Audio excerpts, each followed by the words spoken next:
Hi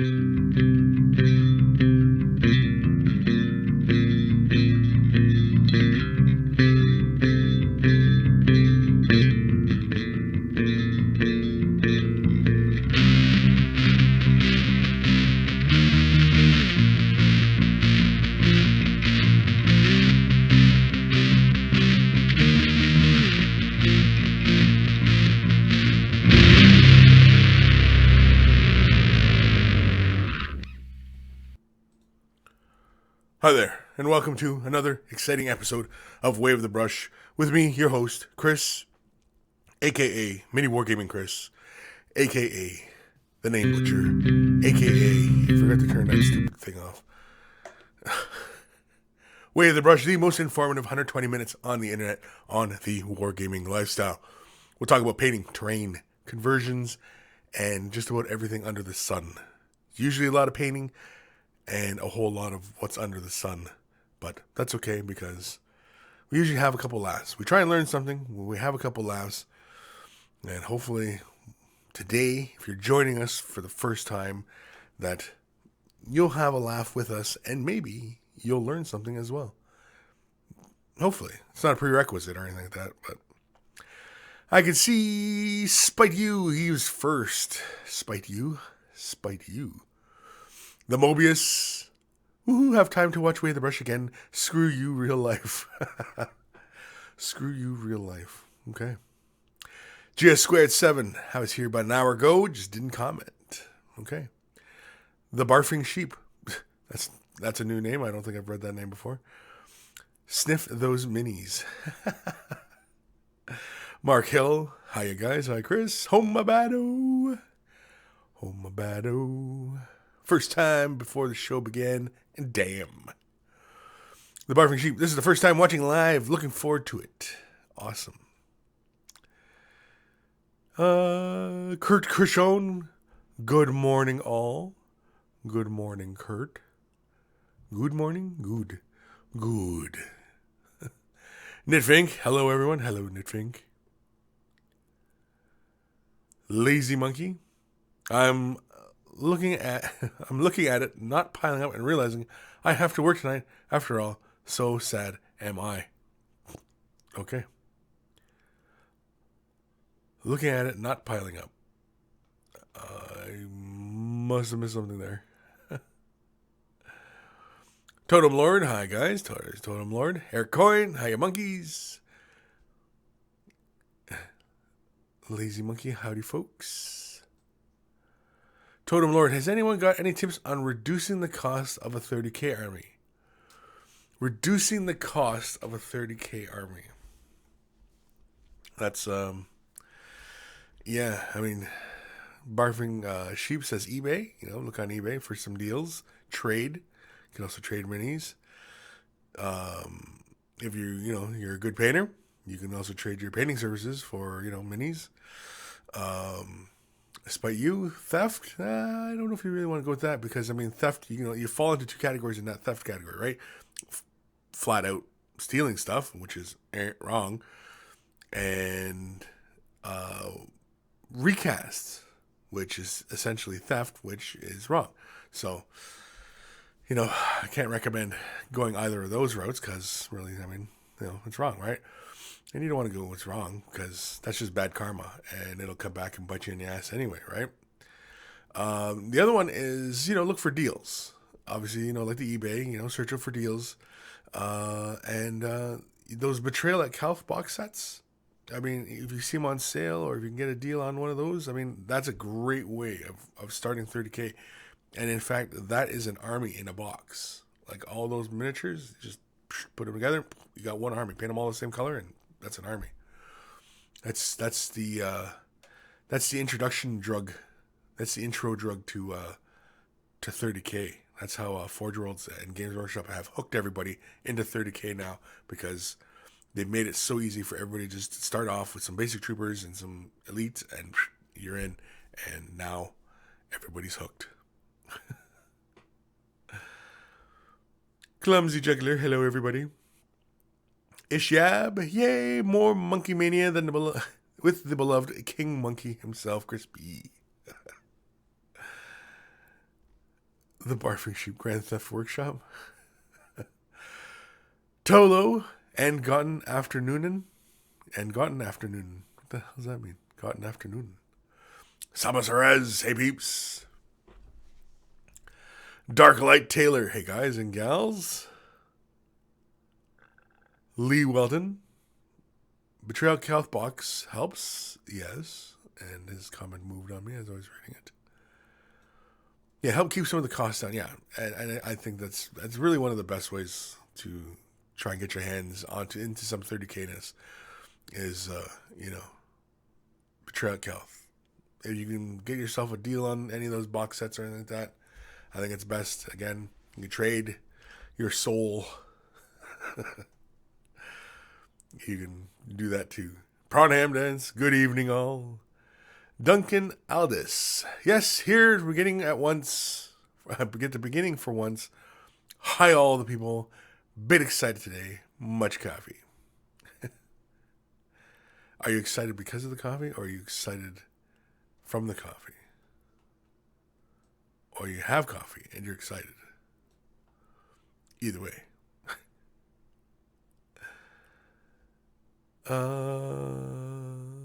Spite you, it's your birthday. Happy birthday, Spite you. Isaac Neal, what up, Chris? What up, Isaac? Clayton Tate, there he is. Morning gall. You lovely peoples. Dr. Zantos, hello, people. Lucian Villasenor. I'll say it like that. Yeah, that's how I'll say it. What's up, Chris? Not too much. Tolo, sell the youngest child for 30K. Ironically, getting about 30K for youngest child. I mean, not that I know. I mean, Lucian, I was able to find a 10-man 30K tax squad on Sprue from eBay, about $33, way cheaper than Forge World, and getting the second Betrayal Couth box set. It's 3 Sprues total, just gotta look around on eBay. Yeah, pretty much. Just gotta hunt, to get a deal, man, you gotta hunt for those deals. Greenleaf Terrain, Hackers. Hi, Adam. Duncan Aldez, all the above. Chiss scored. Hey, Chris, I had you open on another tab, but it didn't start up. Frowny face. I don't know what to tell you, G.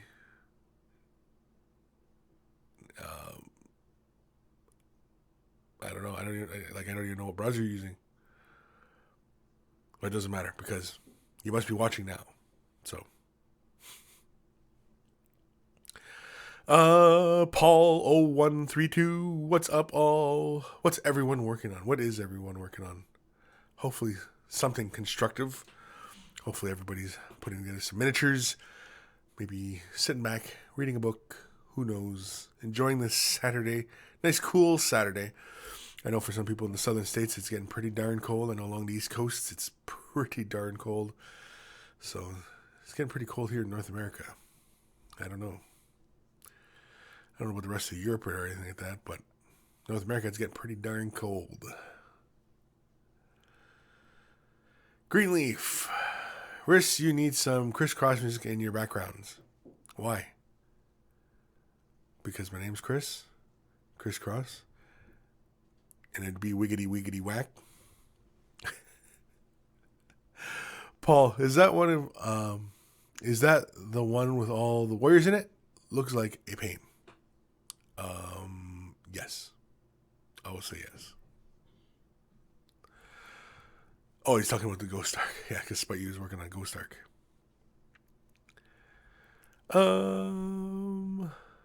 The Mobius G squared. He's saying to G squared, new YouTube thing tabs don't start until you click on them. Interesting. Lazy Monkey at Greenleaf. As long as he doesn't start wearing his jeans backwards. I don't wear my jeans backwards. I barely wear my jeans frontwards. And they barely stay up as it is.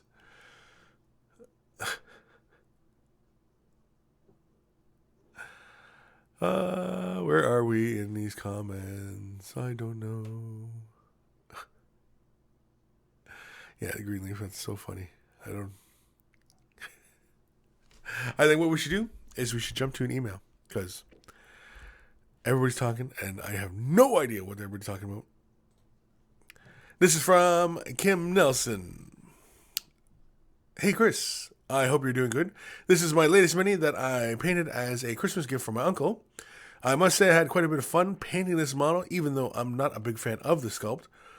I'm always open for any kind of comments or criticism, but I think it turned out okay. Please let me know when you are seeing this email, as I'm not always available to watch your show live. Best regards, Peasant Monkey Kim. And okay, you guys ready for this? Because this is gonna be cool. No, that's good. Can I zoom in? Zoom in. Here we go. Let's change this up a bit. Yeah, let's go wide. There we go.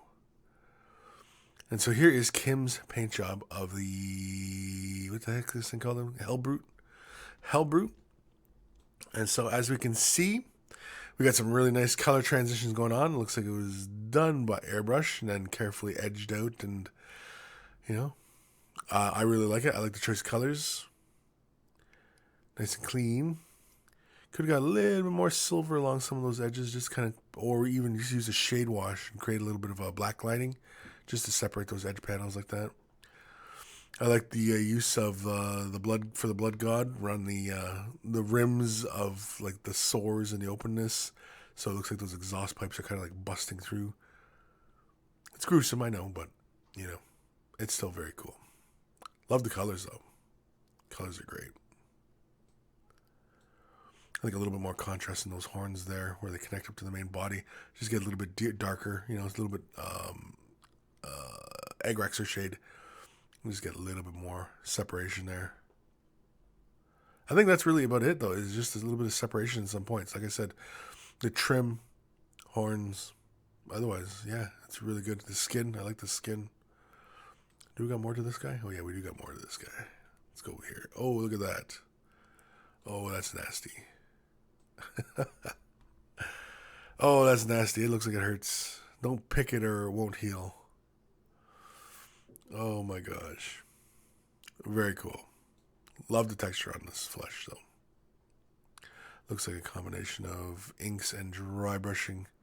Really good stuff. Nice and soft. I like the transitions in here. I like the transitions in the leg here. Has a very organic-y kind of feeling to it. Very good stuff. Oh, little mouth in the hand.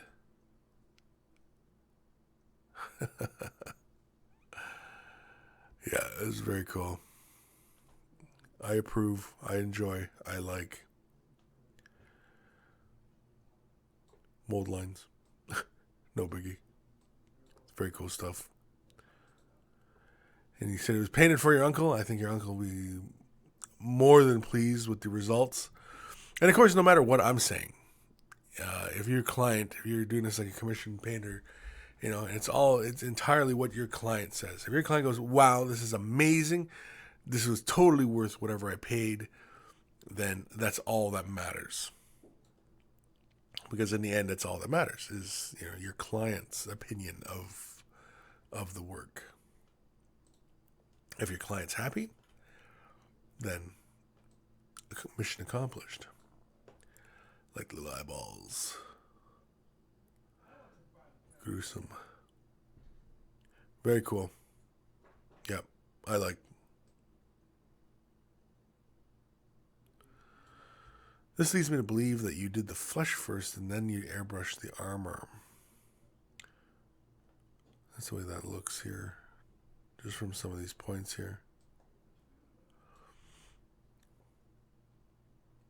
For funny little areas like this, in the future, I definitely would recommend picking up like some silly putty, so that you can mask off these really kind of organic shapes and everything like that, and so that you can spray them down and without having to worry too much about it. But otherwise, really good stuff. I like it.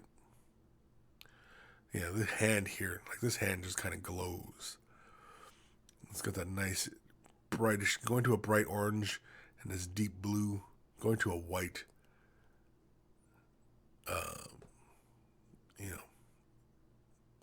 the spikes are glowing almost. It's really nice.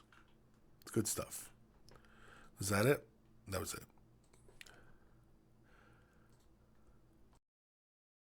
Hold on one sec.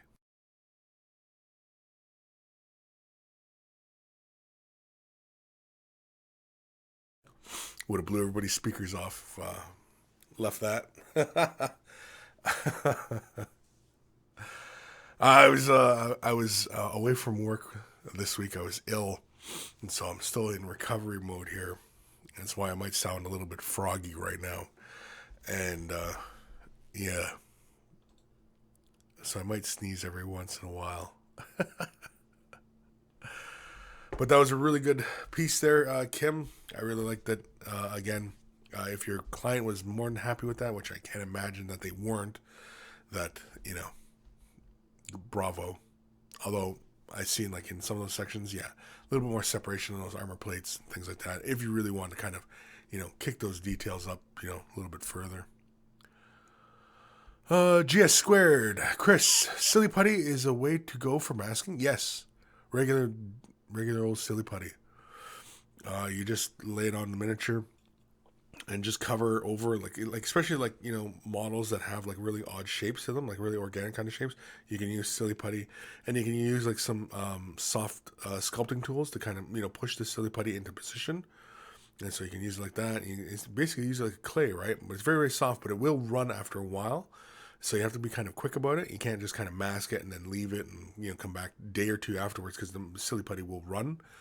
But otherwise, if you're gonna do it that moment, yeah, it's great stuff. It just quickly mask off in here, and then when the paint goes onto the silly putty just kind of sloughs off the paint anyway. Nothing sticks to the silly putty. So yeah, and like Greenleaf said, Panzer putty. Although the Panzer putty is black, and if you're working on a dark surface, it might seem kind of funny. Whereas silly putty is kind of almost like a flesh tone. It's really kind of a neutral kind of color, and so I think that really works best if it's a neutral color. That way you can see your colors, what you're spraying, and if you're getting the appropriate areas and things like that. But yeah. Simon McKellick. Hello again. First question. What's your least favorite Legion? Least favorite Legion? I don't think I have a least favorite Legion. One that just seems kind of, buh, is usually typically like Ultramarines or, Dark Angels.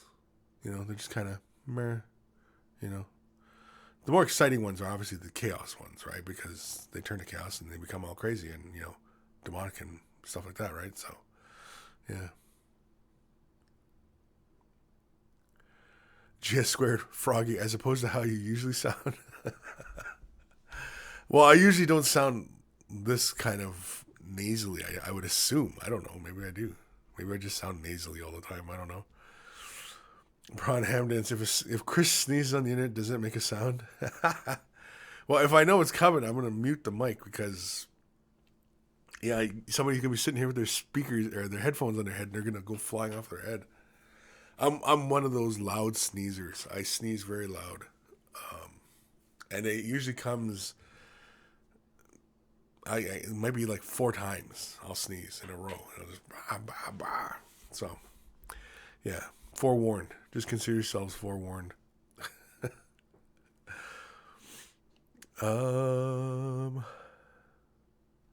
Isaac Neal. My dad says you look like Mark Manchester. Who the hell is Mark Manchester? Is okay. Who's Mark Manchester? Am I gonna have to Google this now? Mark Manchester. I don't know who Mark Manchester is. Is it a joke? Is it being serious? I don't know. Scatter Dice. Hello world. Hello. Isvor. Yay! I'm not too late. No, you're not too late.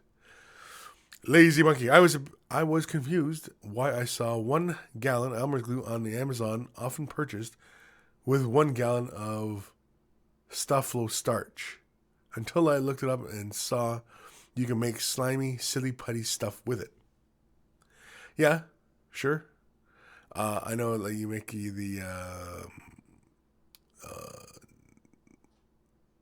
the non-Newtonian fluid with the starch. You know, a lot of people do that for this. You know, put it on the speaker and make it murmur, murmur, murmur, and jump around and stuff. I know people do that. I didn't know people were buying it in the gallons to do that. I didn't know that there was people were just lining up to do this, but apparently.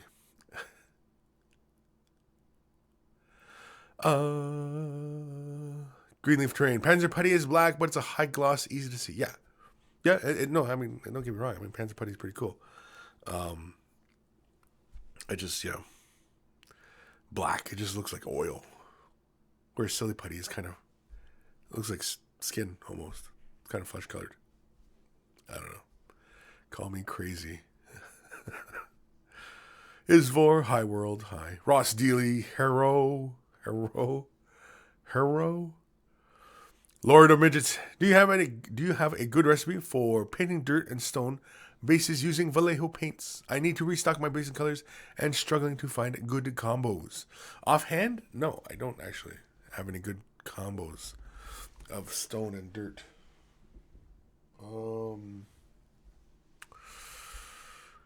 No. Not with Vallejo colors anyway, not off the top of my head. I mean, like you're looking at like base grays, like mid-tone grays. And then you can even have some fun with like the Vallejo pigments and, you know, throw in like a little bit of browns into those grays, even little greens for like moss-like texture, you know. Sky's the limit, man. When you're shopping around for your Vallejo colors, I mean, yeah, I mean, you can, because like you have two different ranges. Well, three really. I mean, you have air, you have model, and you have game. The game colors are kind of like what Citadel produces. They're kind of these vibrant kind of colors. Model is more like, you know, for geared towards like the World War II type era stuff, and there's a lot of desaturated colors in there, which would be a good place to pick up earth tones and stuff like that. And then of course you have the air, which is primarily designed for airbrushing, but you can use that. You can use that stuff with your paintbrush as well. Ross Dealey. Hey, Kris, how could I... Oh, his comment moved. How could I? I don't know how you could, Ross. How could you? Okay, Ross Dealey. Hey, Kris, how can I paint 30K Thousand Suns the metallic red without an airbrush? Well, without the airbrush, it's not trickier. It's just you got to be a little bit more careful. Not even really. I mean, you should be able to just like lay down, prime the model, lay down your metallics, all right? Get them nice and even, and then take your color. Now, see, like ghost tint, you can put it on your palette and use your brush and apply it by paintbrush. The one thing I noticed is that Forge World, they produce clear acrylics as well. And so you might want to try that out. And I think I can't remember what the red one is called now. I think it's Blood Angel. Something dumb like that. Anyway, Forge World has the clear acrylics. I think they're primarily designed for the airbrush, but I mean, I'm pretty sure that's what they used to do their Thousand Suns, is they just lay down, you know, Runefang steel, and then their clear red on top of it. Another one you can try is the Tamiya Clear Red. Now, that requires you to thin the paint with alcohol and apply it, but you pretty much have to apply it in one stroke. But the benefit of that is that the Tamiya Clear, you lay it in the one stroke, and it pretty much is, you know, it's a good coverage in that one go. But it does take a bit of practice to get used to using a bit of alcohol with your paints. And also sitting on top of acrylics. I mean, you don't want to apply it more than once because the alcohol and everything can soak in, and then, you know, you can end up pulling the paint layer off. So yeah, there's a few caveats with that. But doing it doing it by hand, yeah, you can do it by hand, and you can do it with the same paints. I don't know if you are a Vault member or not, Ross, but yeah, I had shown how to do the Thousand Sun effect, like the Forge World does with the metallic red. And yeah, I'd shown it with the airbrush because it's really easy, right? You just lay the metallics and then clear thing, and then, you know, you're pretty much done, right?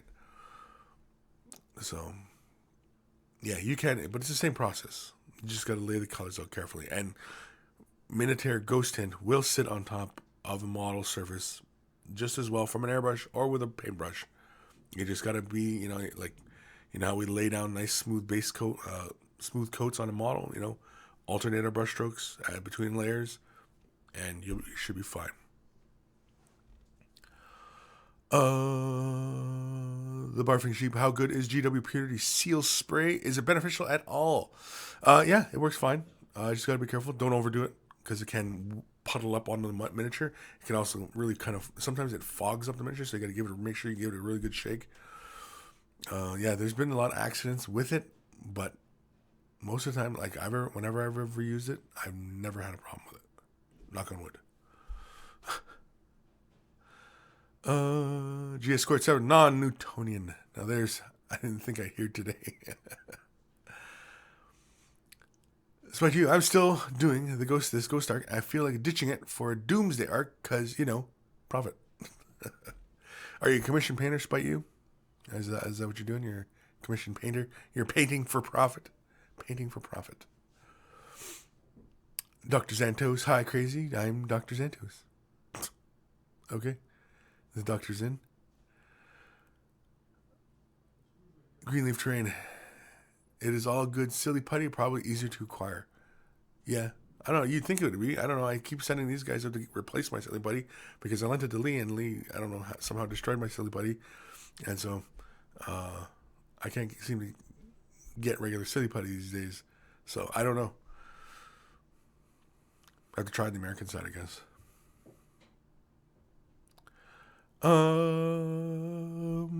Isvor asked myself how to make these guys look more elite from the regular Dark Eldar Cabalites. I don't know. How do you? How do you?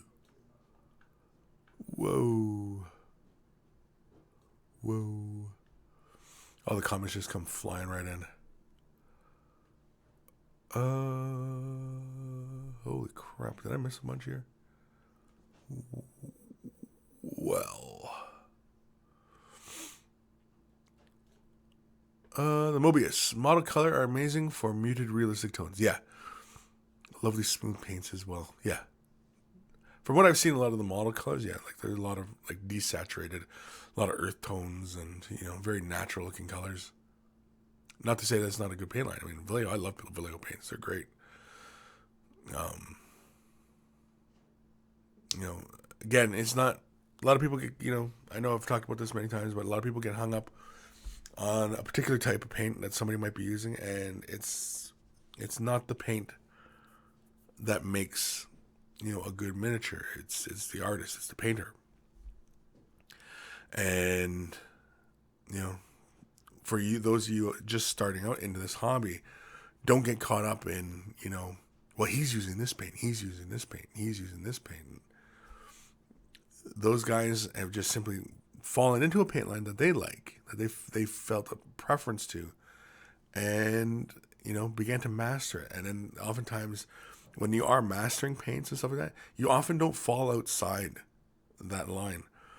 You know, like for example, somebody who paints just Citadel and paints very well with Citadel, they often don't venture outside of Citadel until something catches their eye and they say, "Ooh, how do you want to do that?" You know, and then, you know, they'll eventually give another paint line a try, and, you know, stuff like that. You know, versus somebody who's relatively new, you're pretty much wide open, and you're probably not likely to discover the nuances of some paint lines if you're new.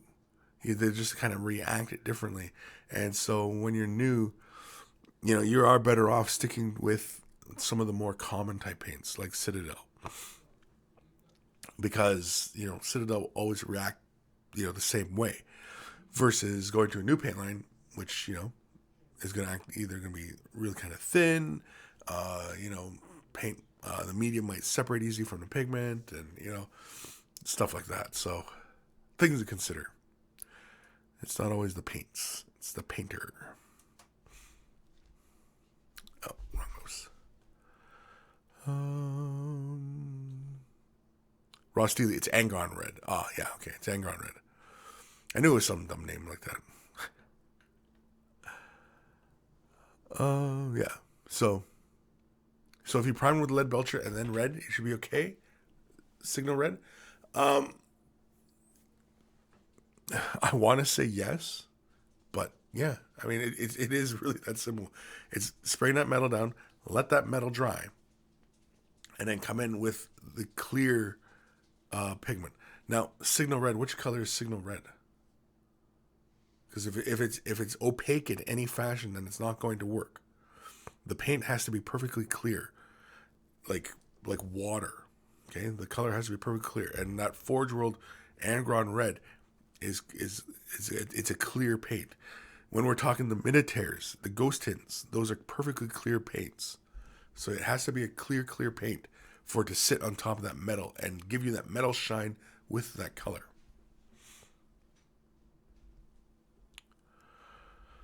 Ruinbane E. Hello, first time making it to the live show. Well, welcome, Ruinbane. Ruinbane? Ruinbane. Ruinbane. Sorry, I'm just kind of caught up in the name. Lee Welton. Shade the recesses where the armor plates meet with the 50-50 mix of non-oil and Drakenhof Nightshade. Yeah, that's another good one. I mean, of course, if you're just hand painting the model and you're applying the metal, then... Sorry, I'm starting to get a little stuffy here. You can pretty much deliberately leave the black lines between the points of the armor so that, you're just being deliberate, so you can just leave all those points behind. And when you come back and you apply the paint, yeah, like even like Bloodletter, which is the glaze for GW, even that doesn't sit perfectly well on top of metal. It changes it gets a little hazy on top of metal. You want something perfectly clear.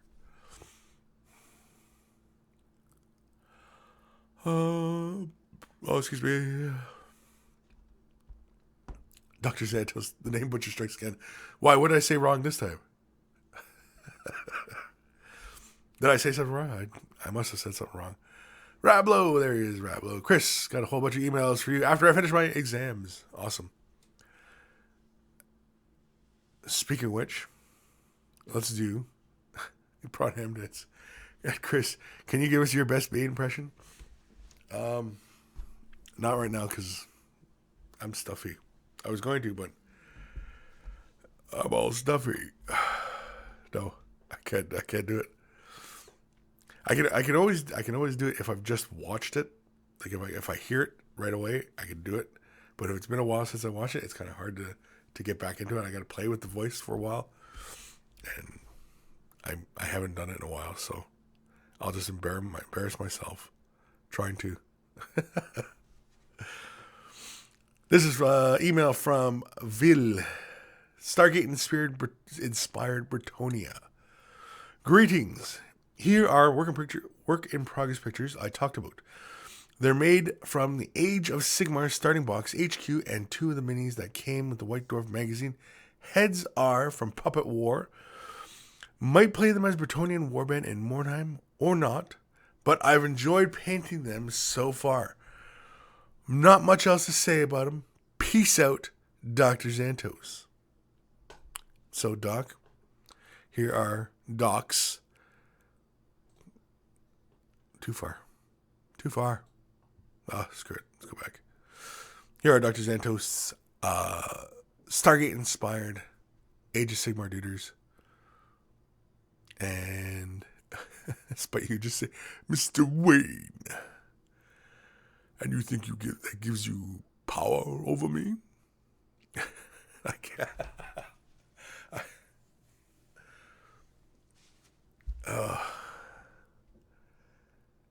I can't do it.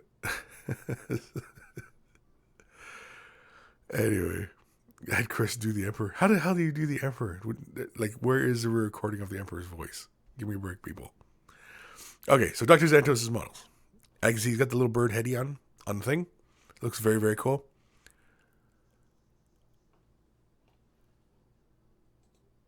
Now, if you're gonna do like the Stargate, wouldn't you do them all gold and stuff like that, like the ancient Egypt type stuff? Oh, okay, here we go. See, he's got the birdie head. Very cool. Now, are they strictly just going to be for like fantasy, or are they going to be kind of like, you know, maybe a bit of 40K where they have some shooty sci-fi type element to them?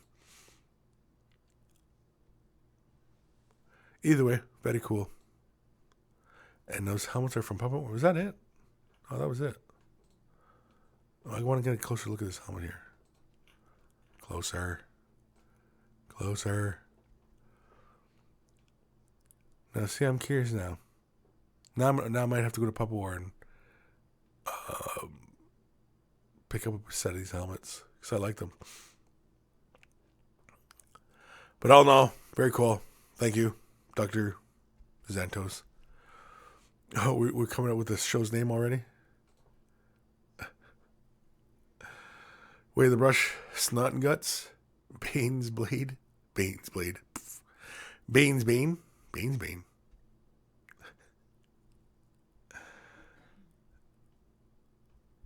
Oh, man. I don't know what the heck's going on here. Okay, so that was from Vilm or Dr. Xantos. Is it Vil? Was I saying that right? Vil? Villy? Vile? No, it wouldn't be Vile. That's mean. Clayton Tate, Way of the Brush, gargling through the emails. I'm not gargling. I'm trying not to gargle anyway. Need some coffee. That's what I need. Need a shot of coffee.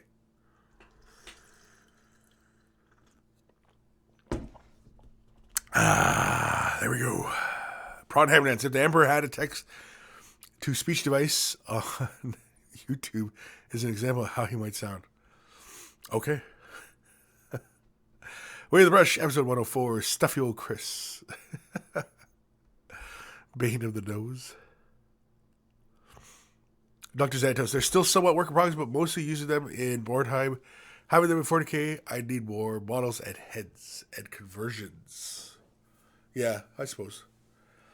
I thought it'd be kind of cool, you know, if you had them in like 40K, because, you know, they have like that, you know, otherworldly kind of ancient kind of thing, and, you know, because like in Stargate, right, they just had the staffs, and the staffs open up and they shot laser beams, and yeah.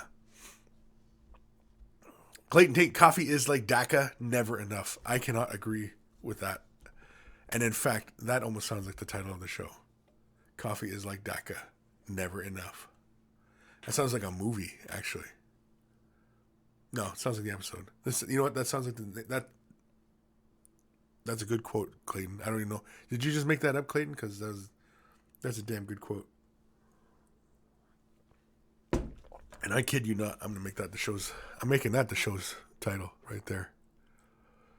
Coffee is like dakka, never enough.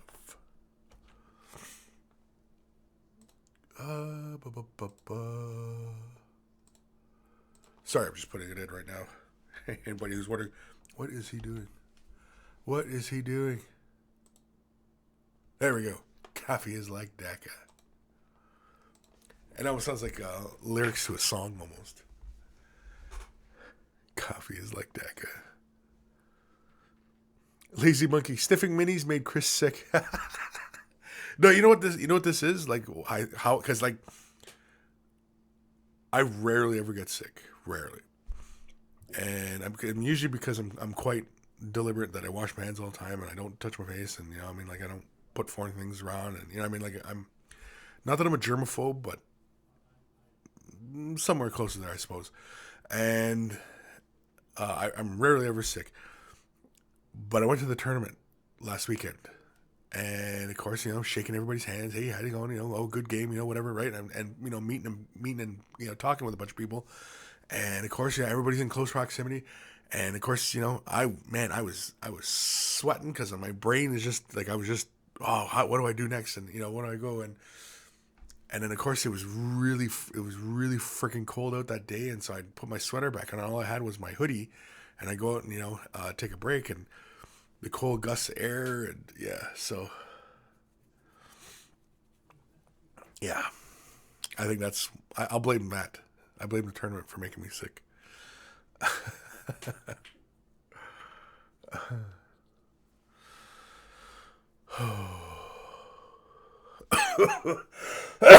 Excuse me. The Barfing Sheep coffee, gene seed, makes you stronger. But you need some dakka to stay up. I need some dakka to stay up. Worgen. Did I win at least? No, I did not. I went 2-2.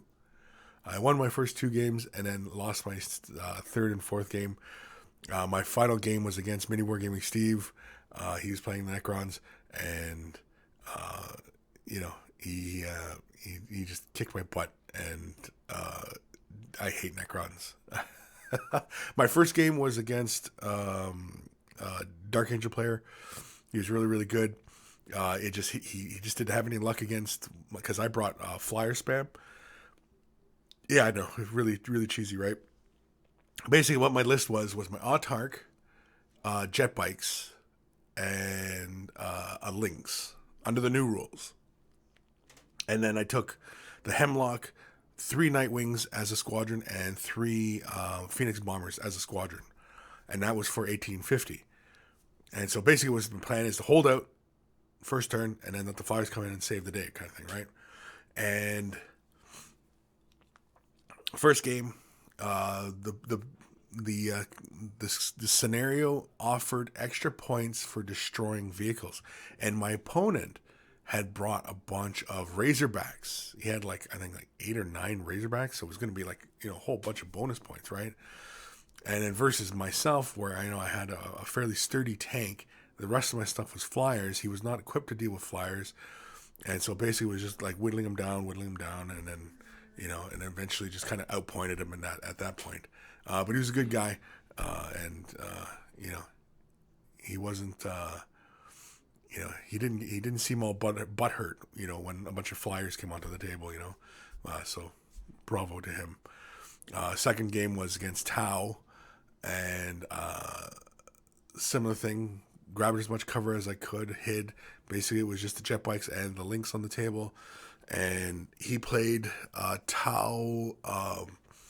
It was kind of like a defensive line. He took the big Storm Surge, which is the big thing with all the big guns and missiles and stuff all over it. He took a Riptide. He also took the thing from Stormhold or Storm. It's one of the expansions. Stronghold. It's an energy generator, and it gives basically a power field to every unit within 12. And so basically, he had one model with it that made sure that stayed within 12, so it gave that energy field save to the entire unit. And but once my flyers come in, it's just overwhelming firepower, and basically just wore him down. There was a lot of good saves on my part too, because he was targeting my lynx, and my lynx could take a hollow field, and so I was just making saves all day long. And yeah, I was just lucky that it just happened that way, because the destroyer hits on him were really starting to take a toll, and yeah, it was causing a lot of stuff to die. And then third game was against Grey Knights, and the Grey Knight player, he was just using an Inquisitor and Drago, Centurions, unit of the regular Purifiers or something like that, and then to the Dread Knights, and he also had some drop pods in reserve as well, and he used a teleport spell right away, and he got right in my face, and he had the heavy grav guns, and so they were taking out my units of jet bikes, and barely survived the first turn. So my flyers came on, and it just was, real pain just to kind of have to deal with all those. If I played it a little bit smarter, I think I probably would have got a little bit better, but otherwise, and +2, he had invisibility as well on his thing, on his main HQ, which was this Inquisitor and Drago and the Centurions, and yeah, so it was a really, really bricky type of unit, and it was tough, and the scenario was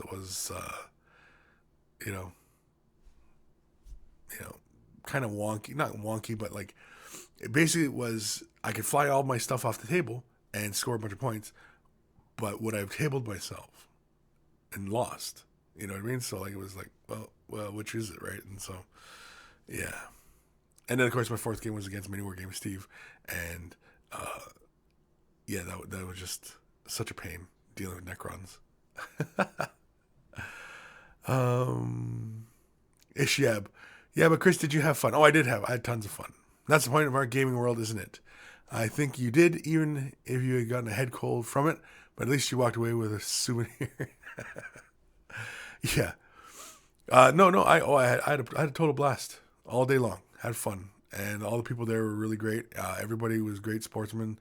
Nothing but laughs all day long. I think everybody just seemed really good, and it was a lot of us. There was like 20 something people there. We filled that restaurant right up, and again, like I said, everybody was pretty close proximity to each other, and so again, people breathing on you, and yeah. Home and battle at Kris. Your army consists of only flyers, so you're always cheesy. Oh wait, you also have a Titan. Forgot about that. Yeah, see, like my army, like I have a lot of these big scary things, but my army is more geared towards apocalypse. Like I like apocalypse, taking the big amount of stuff and the big crazy crap, and you know what I mean, and playing out like that. You know, regular 40K games. I don't play it. I don't play enough of regular 40K, to really kind of,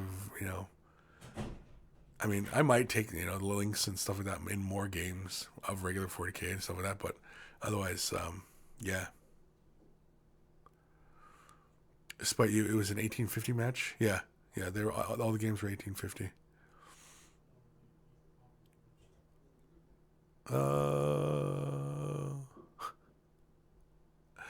Yeah, Wargan Eldar Flyer fighting Necrons was tough. Yeah, it is.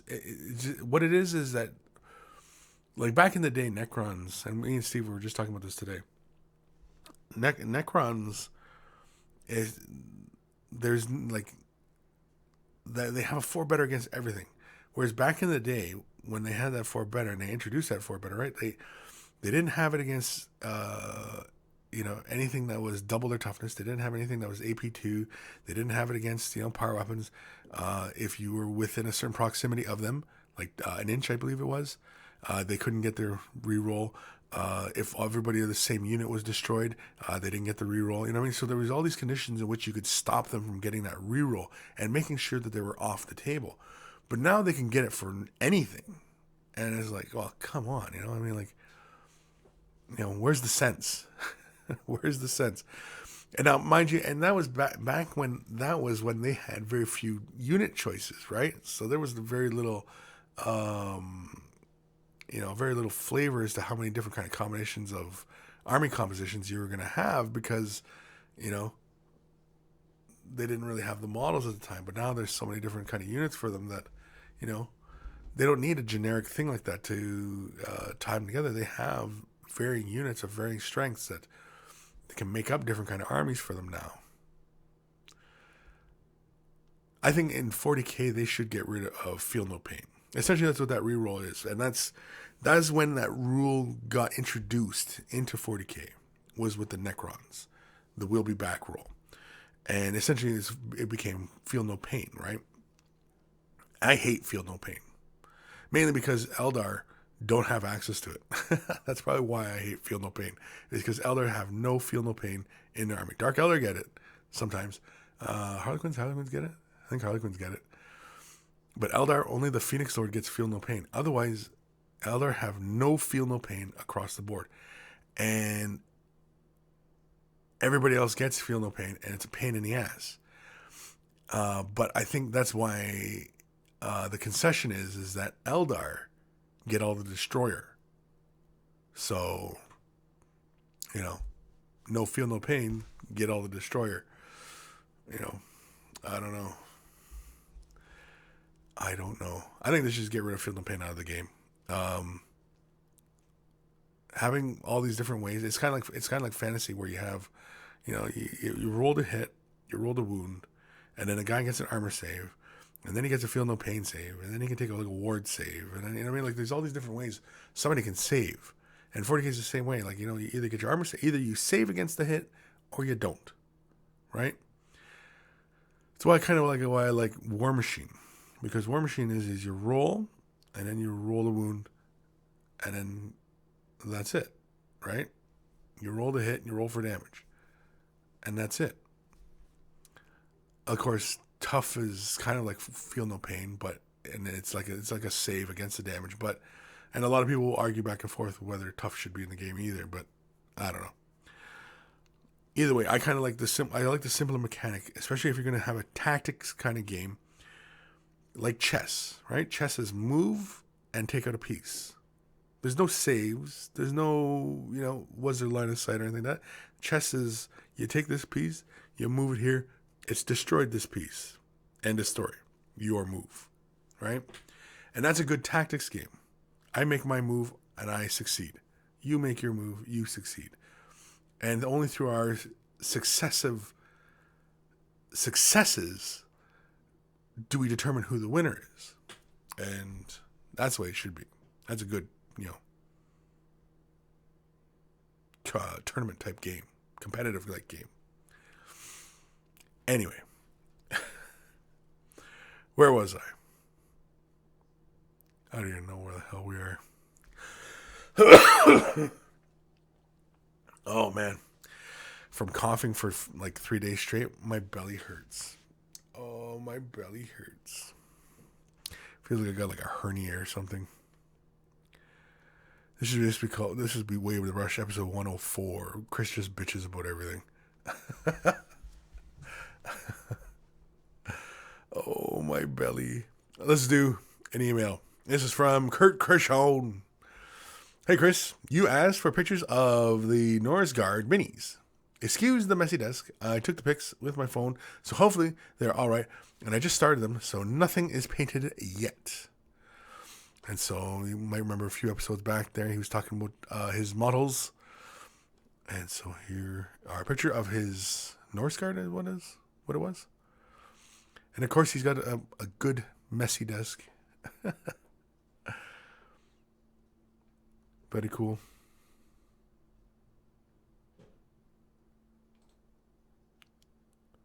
Next picture. There we go. Ooh, look at that. It's like a rat dude with a top knot. Not often you see rats with top knots. Not often at all.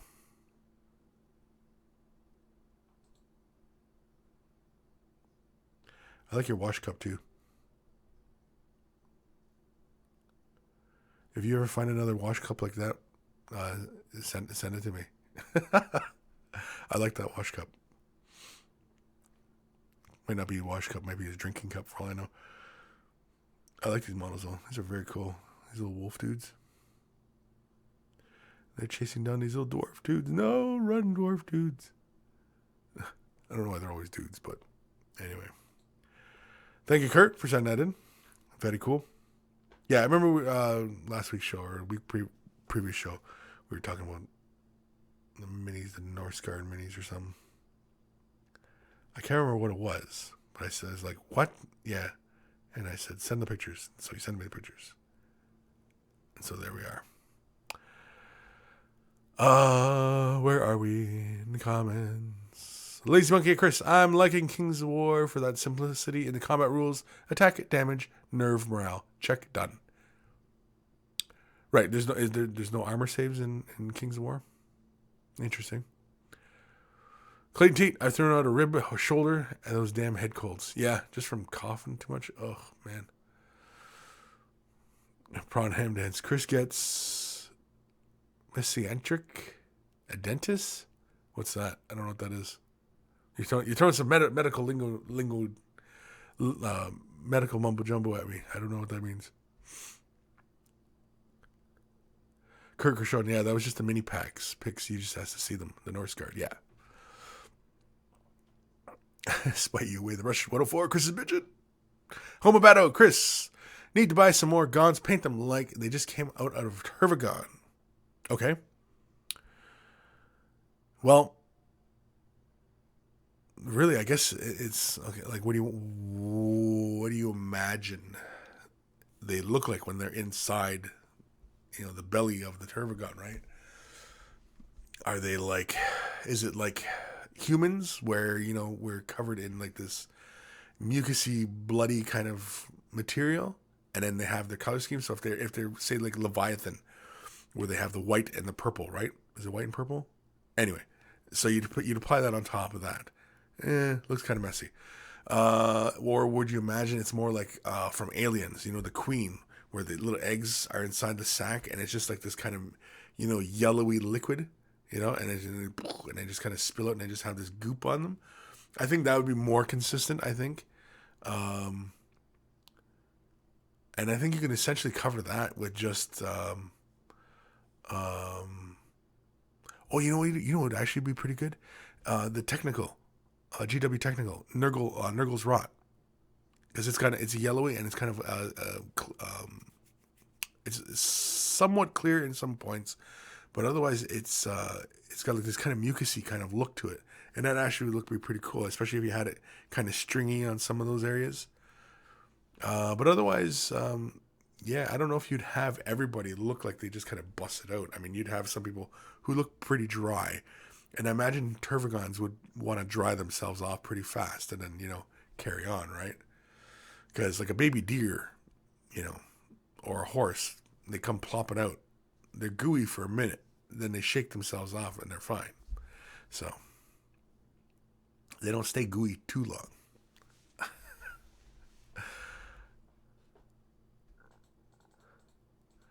Where are we? iDuff. iDuff. Hey, Kris, any chance we might see you painting a 30K Primarch Ferris Manus? I don't know. Because right now I've been on the kick of the rest of the Horus Heresy units, or the chapters. And so doing a character would require me to build up some headway, and I'm all out of free time. Or free days, really. I got to try and build some bank up again. But, I mean, it's not impossible, but I don't know. Because I think when and if an Emperor comes out, or, I don't know. It's hard to say, man. Kurt Grishon. It's a Wolfman, Kris, not a rat. Oh. Though I did play Skaven for over a decade. Right, one of those model doduders, yeah. Where are we in the comments? Prawn Hamlets. It's usually a condition seen in kids after viral illness. Lymph nodes around the intestines swelling cause abdominal pain. Are you gonna be a doctor, Prawn? Is that how you know that? Because you're gonna be a doctor. That's great. Or you might be already a doctor. I have no idea. But either way. Cool. Paul 0132. Kris, how long should I let a wash on a model dry? How long should I let a wash on a model dry? Till it's completely dry. However long it takes. Some washes might take only a few minutes to dry, and some, depending on how heavy you've laid them out. Now, typically, you don't really want to lay too heavy a wash on a model, because sometimes that heavy wash builds up in some areas, and then also you get this kind of foggy kind of appearance in that area, and it looks kind of like, it almost looks like mildew, and you don't want that on your model. And so, yeah, you really don't want to lay shade washes too heavily. And yeah, it really is dependent just how thick or thin you apply it. The thinner it is, the faster it will dry. The more heavier it is, the longer it's going to take to dry.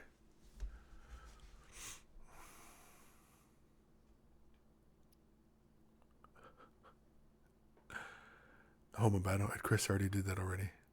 Did what?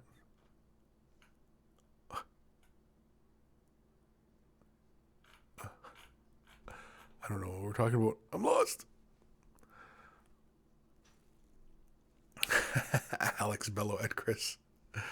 I was looking into buying a dog. I wanted to get a Caucasian Shepherd or a Rottie. What would you pick? You're not getting a dog, my boy. Don't even ask. You're not getting a dog. The only way you're getting a dog is you're getting your own place. Get your own place, move into your own thing, get your own furniture. You can buy a dog, tears all your furniture up. All you want. Pay your own bills, buy your own dog. That's the rule. Pay bills, buy a dog. Not paying bills, not getting a dog. Pretty simple, right? It's a pretty simple little equation. So, and now I need a coffee after that.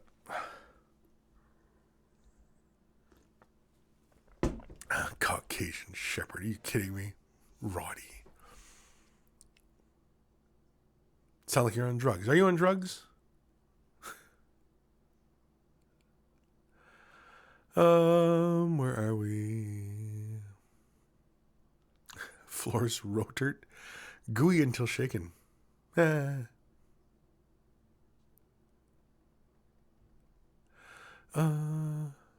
Hammer said, Chris, I am already. Oh, well, there you go. The Barfing Sheep. You can't stat the Emperor Man like you should not stat Cthulhu. No, it'd be kind of hard. But I mean, like, really, like, in the 30k stuff, the Primarchs really aren't, their stats aren't that crazy. I mean, you'd think, like, well, these guys are, like, near gods, right? But in the game terms, I mean, they're not, overtly, crazy. It's not like greater demons or anything. Ishyab, Chris, question. What do you use with difficult model joints when assembling models? I've used tape pieces and even artist modeling clay. Any good tips for studded and hard piece to assemble sections? What do you use with difficult model joints when assembling models? That's assemble, yeah. Hard to assemble. Whenever I've had difficulty assembling stuff, I mean, I've always had either clamps, like not hard metal clamps, which is like, cheap little plastic clamps to help keep pieces together. For example, like a Falcon Grav tank, the two halves, sometimes they always split apart. So clamps help to keep the two halves together. When positioning, like say, for example, Space Marines, things like that, I've often just used blue tack to kind of, see the position and then glued it. I'm trying to imagine exactly what it is exactly issue that you're assembling that is giving you trouble, because you're talking about using modeling clay. Now, are you using modeling clay in the same fashion that we'd say use green stuff to seal a gap? Because for example, when I did my vampire, the Forge World vampire, I pinned its wings to the body, and it left a big gap. And so the thing was entirely held together by tension with the pins. I didn't even have any glue in this thing. And then when I glued everything was still nice and solid, but I still had these great big gaps. And then it was just, filling in those sections with regular, 2-part epoxy putty and getting those things together. And yeah, I'm trying to think elastic bands, clamps, things like that to help keep model sections together. Yeah. Again, you might have to give me something a little bit more specific there as to what you're having trouble with. Yeah. The Barfing Sheep, Way the Brush, episode 104, Parenting on the Web. The Mobius, are you on drugs? As in just a hard drug. Lord of Midgets, Chris, I feel like I'm going on a drug binge, but I spent all my money on the first box of Space Marines. I will be in debt for 6 months. How many packets of Tic Tacs do I need to eat to emulate crack cocaine? Holy cripes. I wouldn't even know because I've never even tried it. I don't even know. Jeez. I'm sitting there mashing all those things up. Anyway.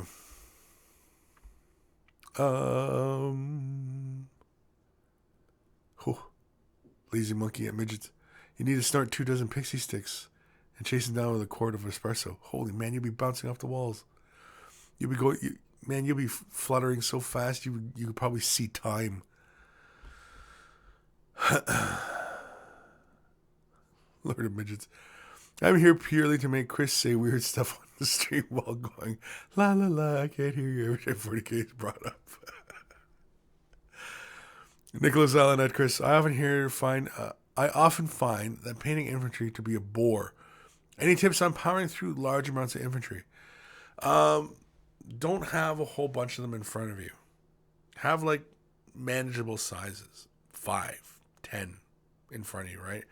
If you got like 50 Marines to go through, get those 50 Marines out of your workspace. Just grab 5 or 10 of them and just work on those.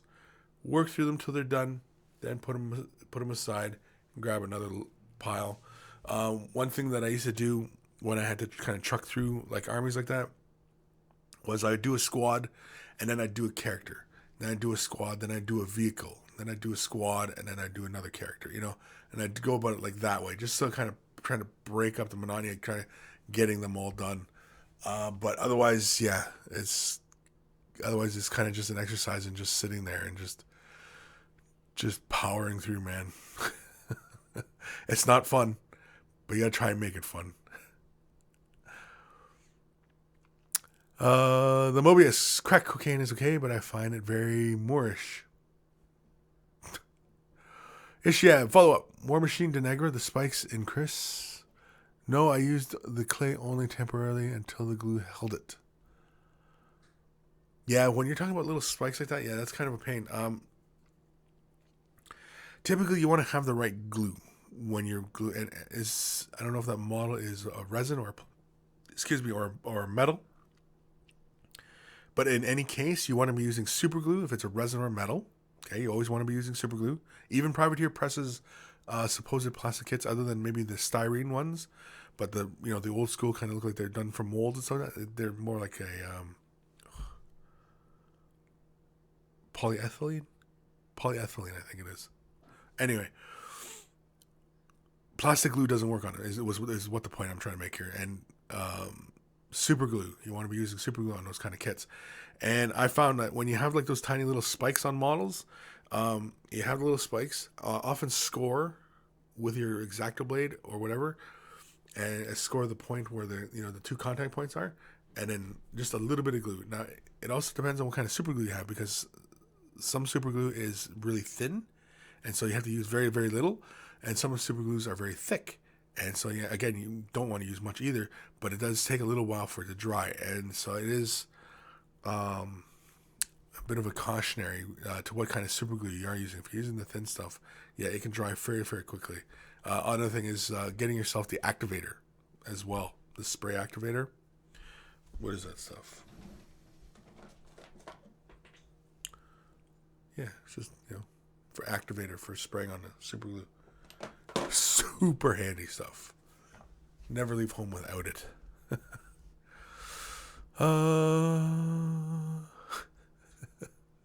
Spidey, holy God, I can see time. Yeah, so hopefully that helps, Isham. You spoke of blue tack. What's that? Other than what it sounds like. Yeah, it's like poster tack.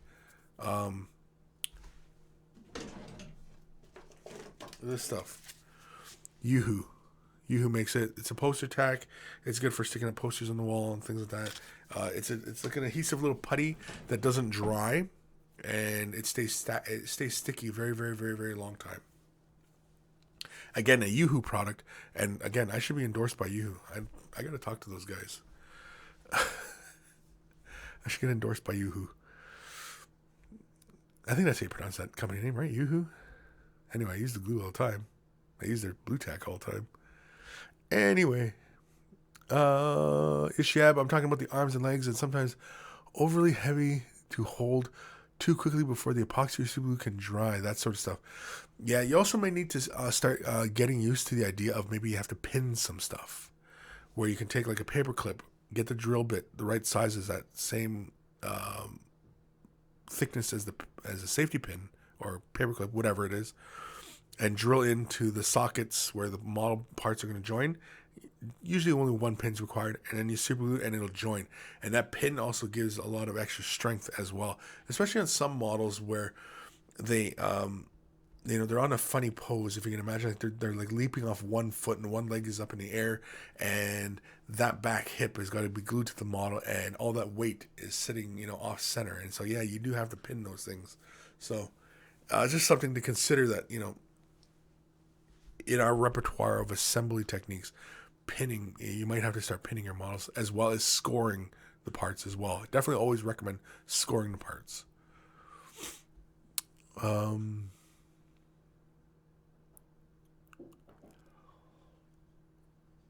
Where are we in the comments? Man, I'm lost. Christine, fun fact, blue tack is known as teacher's gum in Iceland. Yeah. Okay. That's a fun fact. That's fun. Barfing sheep in Norway too. Teacher's gum. Pronham that Kris, yoo-hoo is pronounced in a higher pitched voice while it's waving a limp wrist. No, it's not. You almost had me there, but no. You lie. Let's do another email. This is from Saba Cerez. He says, "Hey Kris, just wanted future you to remember you just did this." And it's me sniffing a mini. It's my farce here. It's from last episode. Sniffing miniatures. Is that what we would come to now? Is that we're reminiscing about past episodes?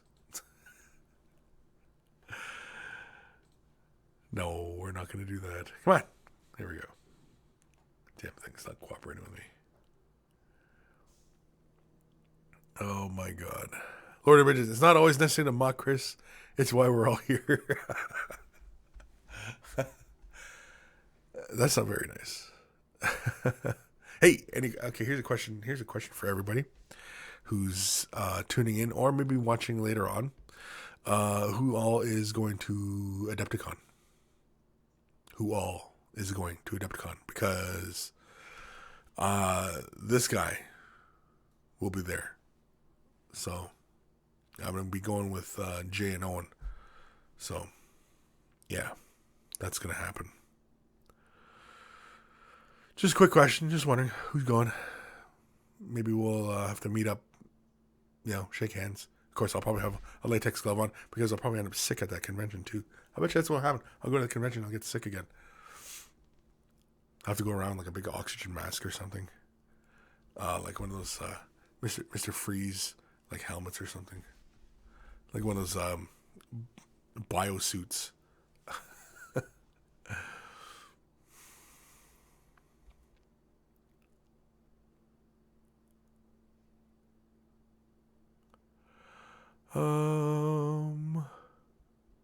Homobato, do your minis smell like cigarettes? No. Because I don't smoke near them. I could. I mean, at the time. Oh, well, here's the thing. Because I've been sick. Okay, because I've been sick, I haven't had a cigarette in since Monday, and today's Saturday. So, is Kris going to quit smoking? Kris is going to try and quit smoking. So, here we go. Right. Of course, the next couple of episodes, I might get really mean. Might get really short with people because I'll want a cigarette.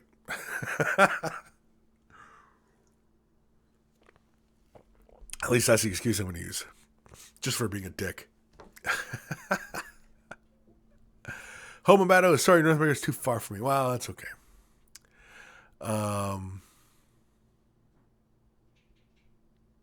Despite you, wish I could go. Yeah, that's too bad.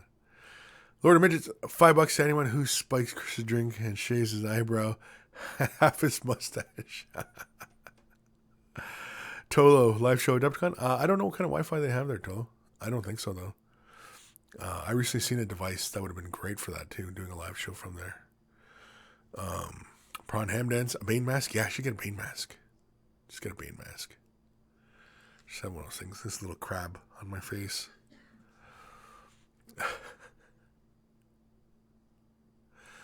Yeah.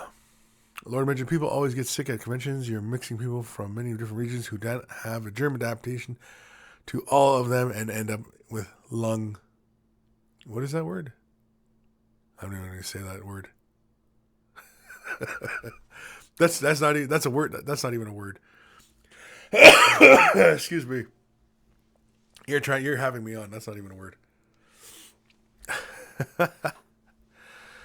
Lazy Monkey, good on you. Quit and smoke, Kris. I quit years back and don't miss it, except when I'm on a long drive. Always a bit of a twinge then. Well, see, the thing is, though, is Kris also imbibes drinks as well. And, that's the hard part. On a hot summer day, enjoying a nice cool beverage on my deck or in my backyard. And, it's those moments that I'm kind of arg. Maybe I'll take up pipe smoking or something. I don't know. No. Gotta quit smoking. Let's do an email since we can. This is from Neil or Darklight of Fallen Raven Productions. Hi, I'm just looking to get a few comments, maybe some hints and tips on how to improve upon some of the models we have painted, all of which have been painted by myself, from the cultist in the trenchcoat and camo in photo 3. He was painted and named after Raven. Okay. Anyway, love the show. Look forward to hearing your thoughts. Darklight of Fallen Raven Productions. And so let's have a look at Darklight's models. Here we go.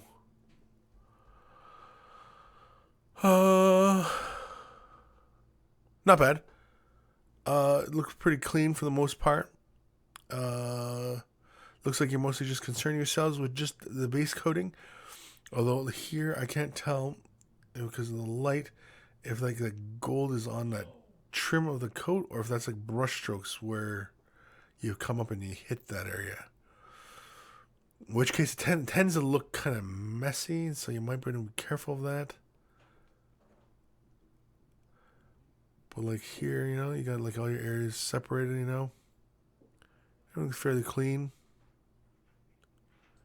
So you might want to come in with some shade washes, help create some more separation on those areas. I do like the fact that you're very deliberate as far as which way the colors were separated from models that are pretty much the same ones. Like this guy, you got the alternate cloaks on them.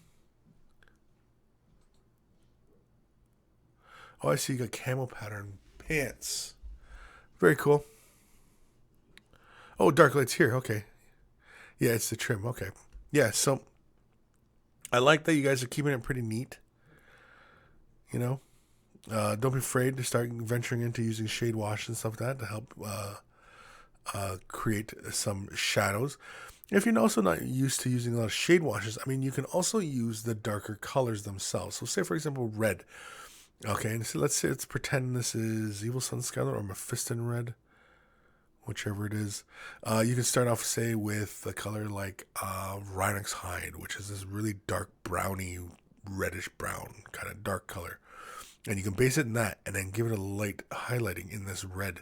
And that would give you very different tones without even hitting a shade wash. You just basically start off with the darker tones and you can just build the highlights up. Or vice versa, you can stay with the mid-tone like this and then take a darker color and then start painting it into the creases and help create separation like that. Do be mindful of the thickness of your paints. Okay, yeah, see, here we go. I can see this a lot better now. Yeah, do be mindful of the thickness of your paints. See, he looks pretty good here, but here it looks like we're missing some areas. We're not getting far enough back there. And you might want to switch to a longer bristled brush to kind of get into some of the details.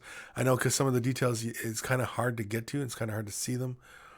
But that's where just a little bit of patience and again, a little bit of practice, just getting into some of those areas. See, this guy's nice and neat. He looks good. I like him. Him, I really wouldn't worry about doing effects like blood or anything like that on the sword just yet. Again, with the flesh, getting that flesh wash and applying it to him definitely would help. Necrons, I mean, Darker Light, just started painting. Yeah, no, you're off to a really good start. Just start getting used to thinning your paints and, applying them in a thin fashion. Keeping it nice and neat like you are doing right now is good. You know, like I said, for this area here, though, I mean, you might need to switch to a brush with a longer bristle, just so they can get into these other little nooks and crannies. Necrons are pretty easy to do, I think. It's a good starting point. It's a good point. Also, when practicing like dry brushing, getting into your dry brushing as well. Because again, when you too heavy a dry brush and you see the big brush strokes, right? And then, so you can always, and because they're so fiddly, it also forces you to maintain a very light hand. And which is very important when dry brushing, is to keep a very light hand. He looks like he's about to whap him in the head and he's ducking.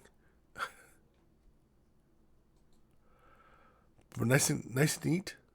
Gold, I like the gold areas on the guns and stuff. Again, you could have also probably just started off with painting them entirely silver and then hitting them with something like Nuln Oil. And then giving them a light dry brush in metal again. Again, there's always more than one way to get to an end result. So don't ever feel trapped as far as, as far as what technique will get you to a certain point. Don't feel that you should always just have to prime, and then the base coat, and then, you know what I mean? Like, you can go other areas as well to get to your final result that you want to get to. But otherwise, very good. Is it Neil Taylor? Dark Light. Oh, we'll say Dark Light. Very good, Dark Light. Keep going. Again, at this phase in the game, if you're relatively new to painting, just concentrate on just keeping the paints on the areas, right? Flesh areas, there's no paint on any other areas. Keeping things nice and neat, and getting a nice smooth base coat down. Thinning the paints down just a little bit with some water or medium, and applying the colors, and alternating brush strokes so you get a nice smooth finish on the model. Because once you really start to master thinning out your paints, then you start seeing how easy edge highlights and stuff like that. You'll start to see how easy it is to apply those with your thinned out colors. So again, keep going. You're doing good. Just keep going. Where are we in these comments here? What time are we at? Holy crap, it's 1, 2, 3. Ross Steely. Hey Chris, I'm back.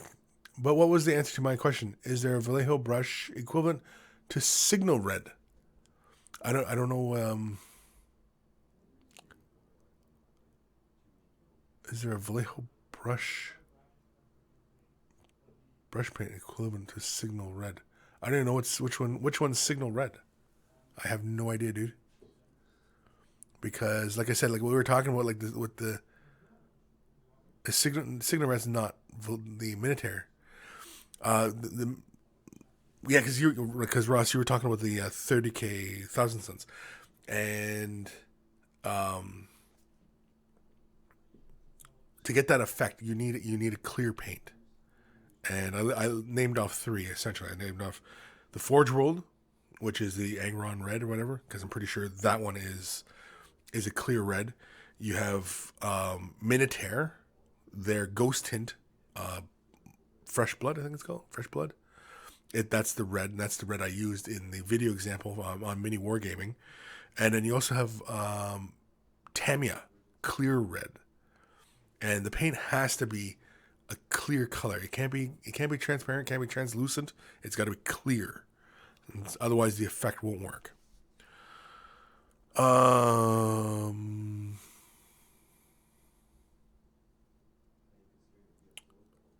Where can I find that on a website?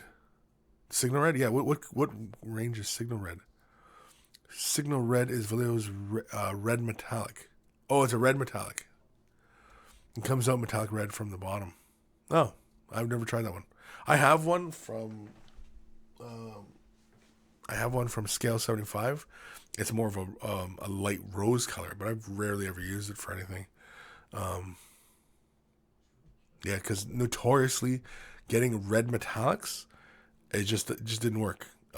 Even back in the day when GW used to do the metallic colored metallics, red was absent because red wouldn't work out. The process for getting red metallics is laying metallic down and then a separate layer of red, not mixing. Kurt Krishon, Signal Red is a metallic red. Have it sitting right next to me. You can brush it, the air paint, and the paint blank, the air model air metallic are excellent for brushing on. You have to give it a shot. Yeah, I've never, not much practice with Vallejo air range, as I know I've always been meaning to pick up like the silver and chrome from Vallejo Air, because I hear that really really tight coverage of the pigment in the paint itself. GS squared, I thought Signal Red was the standard from Tamiya. Samuel Berg. Do you like corrosion technical paint from GW? I do like that technical paint, the corrosion. It does a really good job of sitting on lighter colored vehicles, and giving that really nice oily color, because it's kind of got a browny black to it, but it also has that little grit in it. So that if you want to do it for tracks and stuff like that, but also if you want to have like the oil streaks running down, yeah, it does really really really good job at that. Yeah, definitely would recommend it. Anybody who's got like Imperial Guard or wants to kind of grease up some vehicles or industrial type stuff, yeah, it's a really good one to use. Num num num num. Where are we? The Mobius Minty Sweets. The Minty Sweets. I don't know what we're talking about. Kirk Gershon, the Air Metallic have powdered aluminum in them and they are super smooth. Okay. Lord of Midgets, the new Vallejo metal colors are fantastic, but very picky. Alcohol based, and you will know you apply it unevenly. Yeah. See, and for me, I'm not huge on the alcohol based type paints, because like working with some of the Tamiya stuff and you have to cut it with the alcohol, it shortens up the lifespan in which you have to work with it. And with the Tamiya, even with the clear and doing it on, like I use it on the canopies of my Elder tanks, and I often find that you have to do it in a single brush stroke. Otherwise, if you go back, you end up pulling the paint, and you end up pulling that whole thing, and you get that big watermark around, and it's huge pain. And so you pretty much, like, even when you're thinning with alcohol, you pretty much just have to commit to the brush stroke and just lay it down, and then you're done. And if you mess up, you mess up. Either use alcohol again to wipe it off, and try again. But otherwise, it's a pain. It's a huge pain.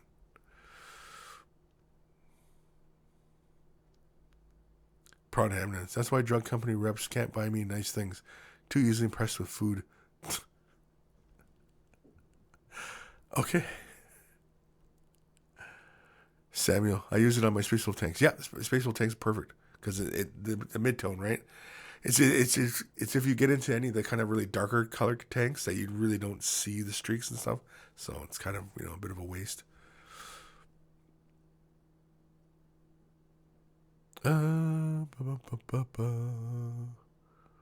Okay, for anybody who's wondering here, I guess Ross is still talking about the Signal Red here. He found it on Amazon.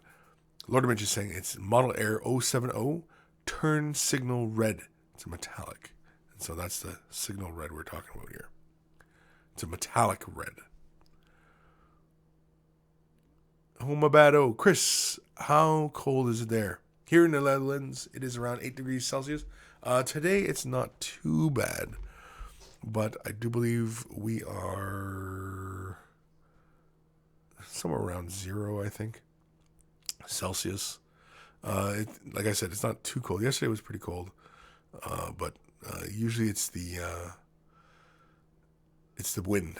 The wind just comes right through here and just makes it so chilly. And because we're surrounded by lakes, you get a lot of lake effect, snow around the areas, and so again, it just humidity. It just makes it worse and complete pain, and it just makes the cold much worse. Kind of like coworkers who are complete pain because you're trying to film something and they're trying to be distracting, and freaking Quark. She just kicked the crap out of you right now. You know what I should do?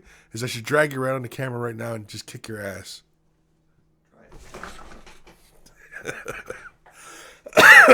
I'm still sick.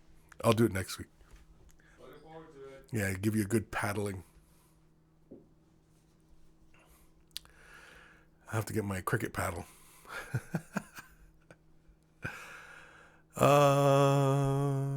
Where are we? Lord of Midgets. Tamia can take a run and jump.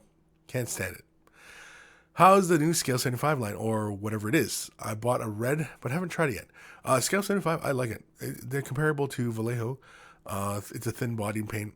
Penguin is just great. Coverage is really great. I've been using metallics, and they cover great. I've been using them for brush and air because they're designed for brush and air, and I've been enjoying them. It works fantastic either way. So, yeah, I know a lot of people are going, oh, so Scale 75, best paint line ever. I've been enjoying it. I've been really liking them. Are they the best paint ever? Hard to say, but yeah, I've been really enjoying them. Ben Ossick, Kris, if I spray prime outside in the cold and then bring my models inside to dry, will that affect them negatively? Possibly. Because when you bring your models outside, even plastic models, like even regular styrene plastic models, okay, you some of the models, you got them all set up on your tray. You go outside. Now, if it's really, really cold, like a sharp kind of cold, like it's below 0 Celsius, the models will shrink. You spray the prime, okay, and if you bring them in whilst drying, you potentially get those models cracking the paint because the miniature is going to re-expand. It doesn't seem like a lot, but yeah, I mean, because I've seen it happen. You go out in the cold, spray them, bring them inside, and all of a sudden they go back up to size again, and they crack the paint. So yes, you can have adverse effects from going outside, inside, spraying your models.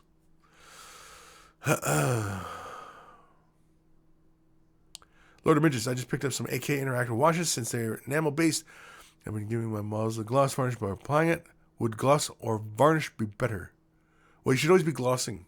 From what I understand, with a lot of these, even the solvent-based paints and stuff like that, and these enamel-based paints, gloss. Gloss is better. For oil wash, a lot of these weathering effects like that, they always require gloss varnish. So I'd always go with gloss. Always go with the recommended. Everybody always seems to be gloss varnishing. And for gloss varnish, I always use Future floor polish. I always use that. Just a nice little layer on all my Eldar planes. That's all it is Future floor shine. The Mobius at Kris, please beat him up. Yeah, Clay T interrupting the show. That's a paddling. Yeah, interrupting my show. That's a paddling.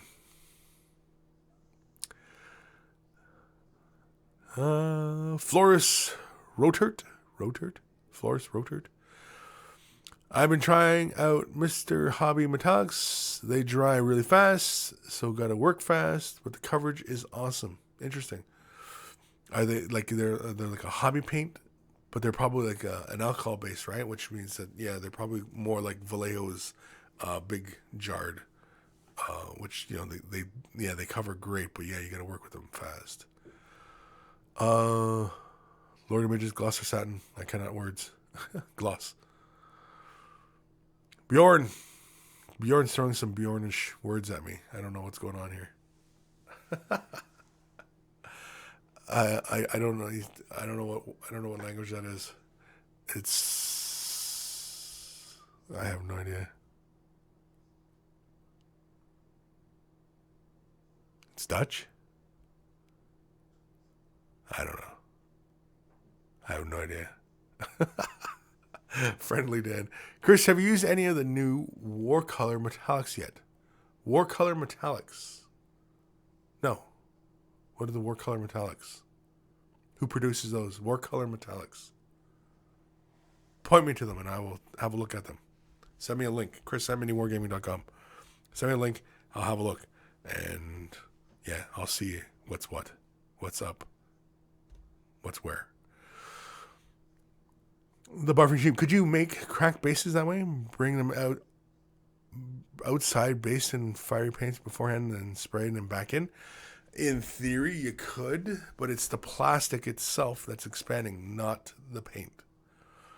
So you'd need something like a latex paint that could stretch as the temperature change and then apply something that would crack. You know, like an acrylic that would dry like that.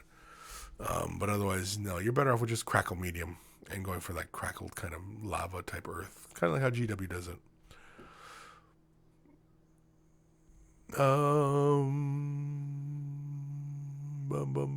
Prawn hamnets. I find cold temperatures causing a lot of frosting with the Citadel Chaos Black. Half the reason I originally got an airbrush. Yeah, because an airbrush spraying inside, you know, even temperature. I mean, it's the best way to go. Lord images. No way to control the effect sheep. Better off using a method you can control. Yes. Florists. No, they're water-based acrylics. Yeah, send me a link. I don't know what war paints are. What the war color metallics or whatever. What was the name? War paint? War color paint? War metallic? Or crap. I don't even know. It was so long ago. Christine, would using a drying retarder reduce the coverage of those paints? Reduce the coverage? No, it would extend the coverage. Drying retarder is another medium you're adding to the paint, and so by extension, you're adding more material to the paint, so it would extend more of it. So now, if you could cover in one go, you'll find that because it's thinned out now, you'll have to cover it twice. So yes, you will have to go about it in that regards. Of course, you would have to wait until it's dry, and depending on how long the drying retarder takes to dry, you know, could be a bit before you apply that next layer. But an excellent way to see how you're laying your brush strokes down and getting a nice even paint job using retarder and just kind of, you know, laying your brush strokes down, let the paint dry, come back in, let it dry, come back in. You know what I mean? Yeah. Bjorn, yeah, it was Dutch, Kris. Chat with Homabado. Homabado. Homabado. Ruin Bane E. When are you doing those Swedish Chef videos? Oh, we're always... Lord of Riches, Sweden is gone now. There are no more chefs there. We always come back to the Swedish Chef stuff. I would happily do those videos, but Matt's got to get the costume. I told Matt I'm not buying a costume just for me destroying my office.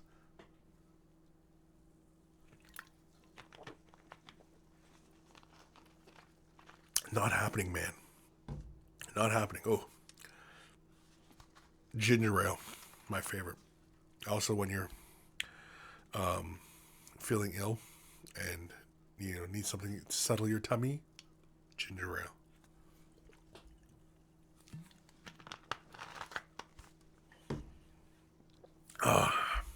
Proof that I wasn't feeling well. It's proof. In case you guys didn't believe me or not. For whatever reason. I don't know. Why would you not believe? Why would I lie? Friendly Dan, email with a link sent to you, fella. Did you send me one? All right. Awesome. Beefy Square, Chris, what primer do you prefer? Sorry, I'm sure this has already been asked, but thank you. Yeah, I mean, I've been asked 100 times, and I'll answer 100 times. The primer I prefer, now, for spray primers, which is a close second in my favorite way of priming a model, spray primers, I like GW's white. The black is pretty decent, but the GW white, it just goes on the model really, really well. It's just a quick little dusting onto the model, and the primer's all over the model, and it's ready to paint. And it goes everywhere. It covers everywhere. It doesn't look like you can still see like a metal model. You can still see metal in the crevices and stuff like that. That's fine. The primer is not to provide like a white like paper background. It's just there to provide something for paint to grab a hold of. But my favorite way to prime is by airbrush, and I use this stuff all the time. Vallejo Surface Primer. I use it all the time. I got 2 big old bottles sitting right there, plus a bottle of black. And yeah, surface primer, airbrush priming. Mainly because I can control it, and because I'm a bit of a control freak. So yeah, I can control how much is going down, and yeah. But otherwise, if I don't have an airbrush, then spray priming is what next way I like to go. And Citadel's white, you can't beat it. Lord of Midgets, Chris. A lot of people cut their Vallejo thinner with other acrylic thinner. What is your experience with this? And do you have a secret recipe for your favorite fume chugging binges? What? What is your experience with this? And have you a secret recipe for your favorite fume chugging binges?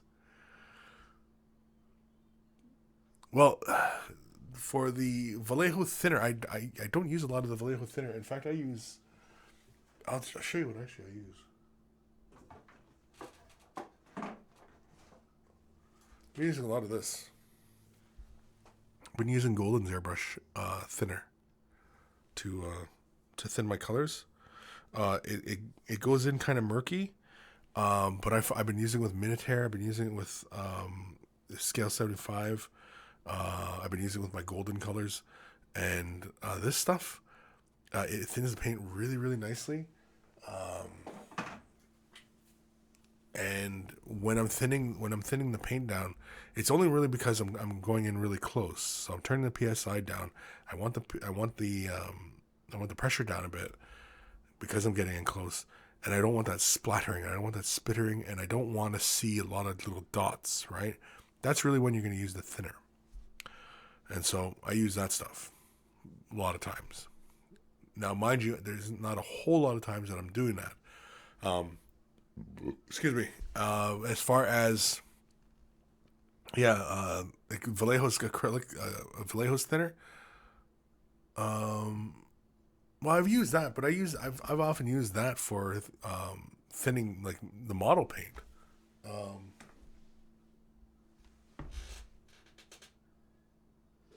course, I don't have my bottles sitting somewhere, but I often use that just for thinning paint when I'm just working. Or I use the main medium, either or. The thing with the Vallejo thinning is that it's murky. It's not clear. And so that's why a lot of people often probably like to use things like alcohol, thin up colors just a little bit. Speeds up the paint drying though, but yeah. And as far as a secret recipe for my favorite fume chugging binges, I don't know what that means. Fume chugging binges. You'd have to explain that one to me, Lord, because I don't know what the hell you're talking about there.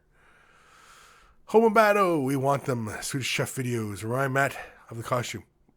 I'm not reminding Matt. You got to remind Matt. Because even Matt wanted it, and I told him. I said, buy the costume. I'll do the videos. Told him. The barfing sheep. You can use Cork Desk. He wouldn't mind.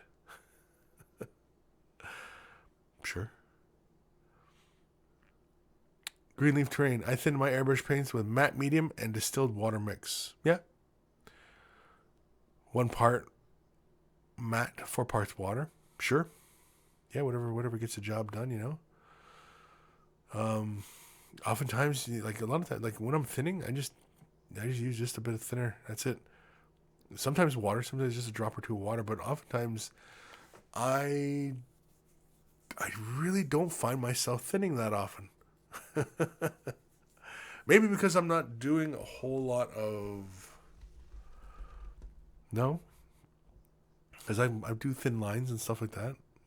I don't know. Yeah, it's just regular thinner. Yeah, I use that golden. I use that golden thinner, and it's really really thin. And so I like it. Golden airbrush line. They got a really nice airbrush line. Anyway, Lord o' Midgets. If you had a favorite thinner recipe, sooner or later you'd be getting a lung full of it. Hence, a fume chugging. Ah, I got you. No. I don't, the favorite thinning recipe? No. I mean, like I said, I only use, no. Yeah, this is it. No, this isn't it. Was it?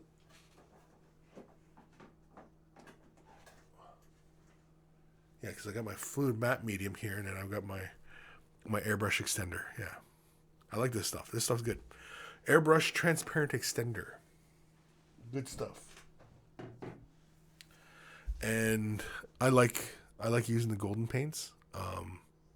Like I started working on this guy.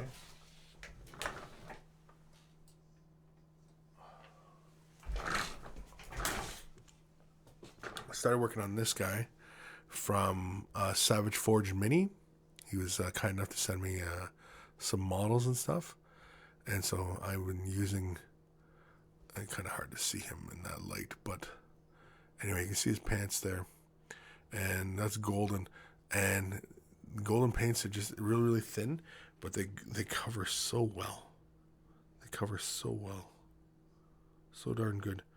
Now, I'm not saying everybody's got to switch to golden paint line or anything like that, but in the airbrush, it covers so well. And when you can get really quick coverage from an airbrush, why not, you know? Lazy monkey. So somebody should start a collection and buy a costume for Kris and have it delivered to Matt. Proud Hammonds. I thin everything with the airbrush, just a Vallejo airbrush thinner, extends the paint life and reduces cleaning and cup dry. Yes, yeah, and I mean, like my airbrush, I mean,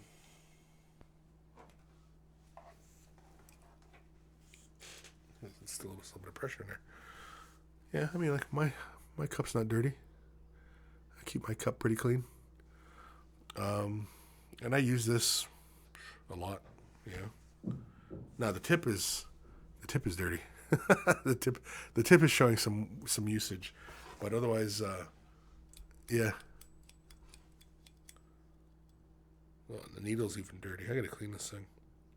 Actually, I probably should run this through the ultrasonic today. Run it through an ultrasonic. Give it a little bath. But otherwise, yeah.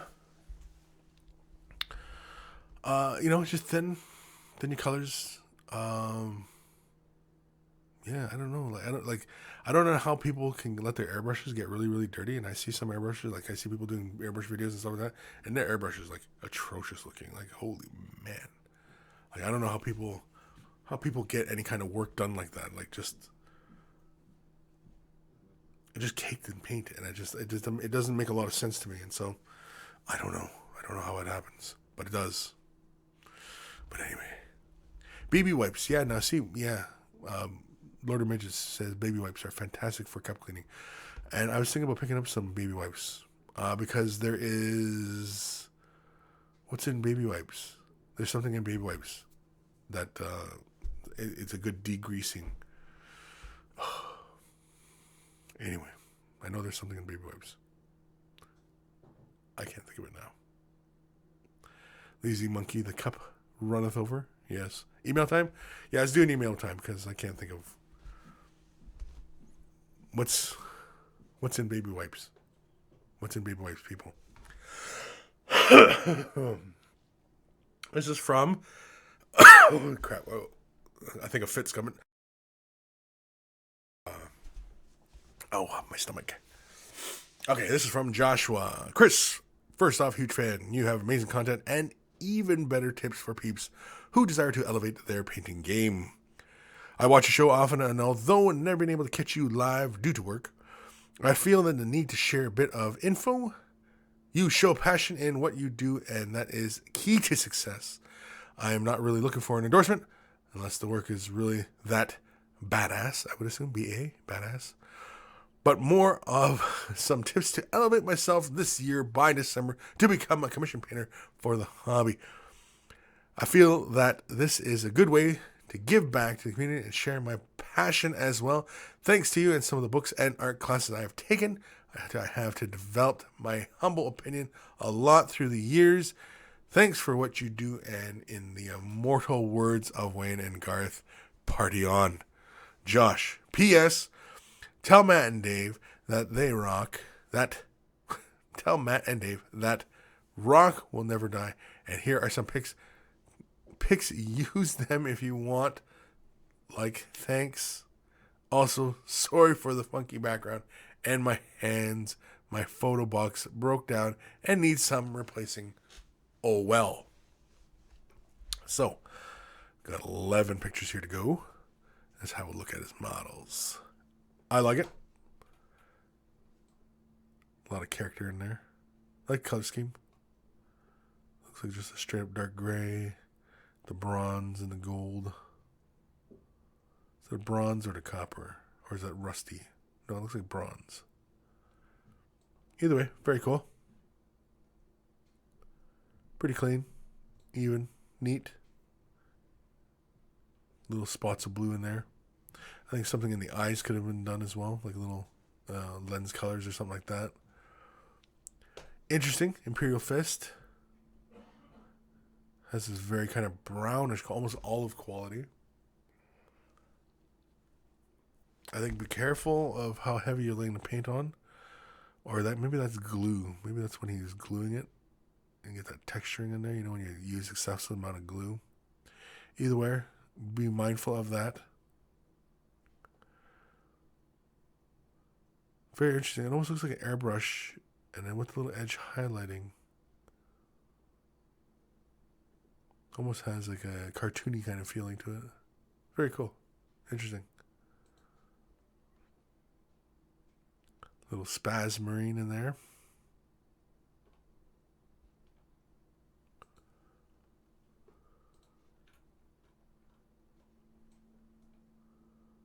It's a little blurry. It's okay. Looks cool. Looks nice and neat and even. Ooh. What's this? I like the color scheme on this guy. I like the hints of the pink with the teal of the fleshy like areas. I like that, and the bone of the armor. I like the color scheme on this guy.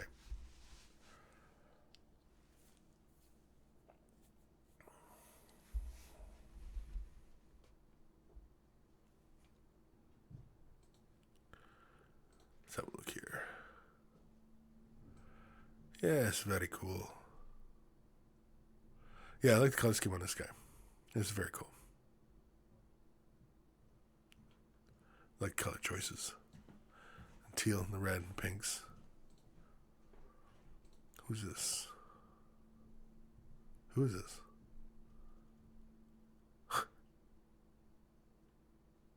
What am I looking at? I don't even know. Oh, it's it's a succubus. Man, I couldn't tell what the hell I was looking at. Oh, yeah, look at this. This is very cool. Now, here we go. This is really nice. I like the blend on the feathers, the blend on the staff, tiny little edge highlights on stuff. Nice and neat. I like this piece. This is really nice. This is really good. Skin is nice and vibrant. Yeah, I really like this. This is cool.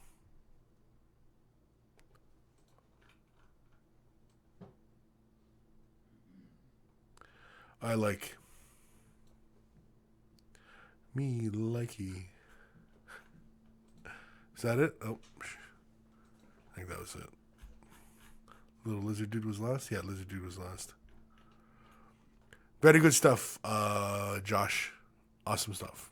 Love that lizard man. Lizard man is awesome. That's really great stuff. Awesome. Awesome. Awesome. Where are we in the comments? Don't know. Prawn Hammonds, Baby Boys. We'll have to try that one. Flynnbard. I've sent through an email with some photos I would like an opinion on. Okay. Dr. Santos. They're probably not even made out of babies. False advertising, like the baby oil.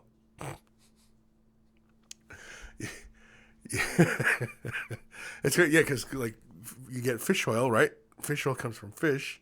You think baby oil come from babies. You can't fault that kind of logic. Oh man. Baby oil is named because when women apply it to their chest, you want to make a baby in them. Okay. Yeah. Well, again, flawless logic. I mean, you can't break that down at all. That's I challenge any lawyer out there to pick apart that kind of logic. Time we at? Holy man, we got 4 minutes left to the show. 4 minutes left. Where are we? I think everybody's still on the looking at the skinky, the skink. Skink is very good. Skink was very good. Let's do another email real quick because we can. This is from Andy Prawn Ham Dance. Hey Chris, it's been a while since my last email. I'm busy getting into the heresy along with everyone else, and the heresy quick tips are awesome. We seem to have arrived at the same method for Thousand Suns too, loving the ghost hints. I thought I'd send a work in progress of the yellow I've been working on for my Imperial Fist and hopefully tempt you to go for fists over Death Guard. The yellow is airbrushed, burnt umber, and white pre-shade, then fiery orange, I think. The Spanish is Naranafigo. I don't know what that word is. As long as I don't have the bottle in front of me, all the VMA colors, they are then re-highlighted and shaded to produce a smooth gradient. Breacher Squad are shaded ready for the shields to add later. Alexis Pollock and the Contemptor are being built at the moment and will be started soon. My questions are thusly. You mentioned a while ago the smooth surface of resin models, as I'm having issues when I photograph them, and the grainy surface is really obvious, but is less noticeable in person.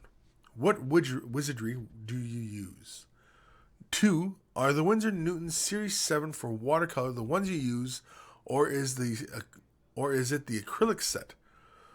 Got some leftover Amazon vouchers to use. Thanks, Andy. Okay, so first I'll answer 2 first. The Winsor Newtons I use are Winsor Newton Series 7 miniature.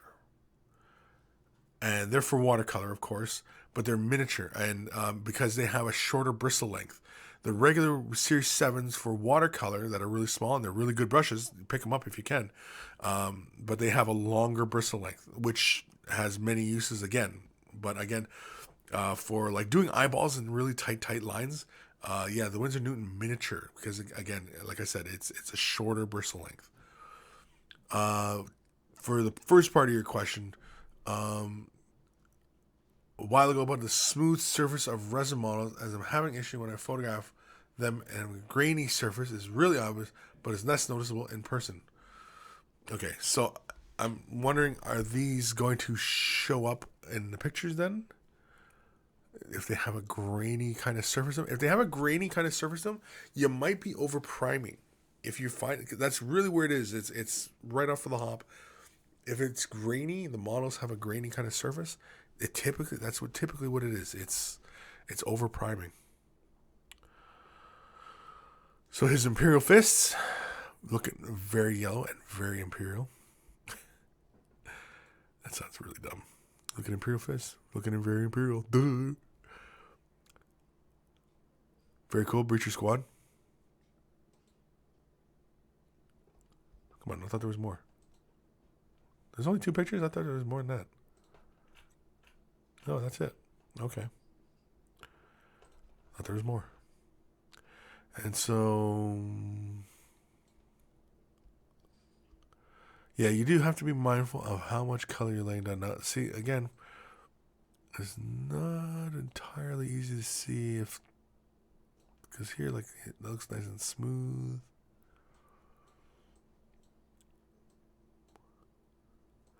Now, see, for me, whenever I'm, let's go back like a couple of things about where we were talking about the thinning. When I'm going about thinning, it's usually when I'm coming in and I'm going to hit an area small like this, and I want to create some small color gradients, but I want to stay consistent with the colors I'm using. That's when I use my thinners, and I come in and I'll just concentrate just on the knees. Instead of just going for a true zenithal, I'll come in and I'll do the knees and I'll do the tip of the toes, and I'll deliberately highlight areas as opposed to what realistically would get done by any kind of zenithal highlighting. But that's just me, and what kind of style I like. Yeah, you can't really see from that picture, but anyway, yeah. So hopefully, Andy, Prawn Ham Dance, that kind of helps. I don't know if you're still here or not, but I know you were in today. I don't know what the hell these guys are talking about.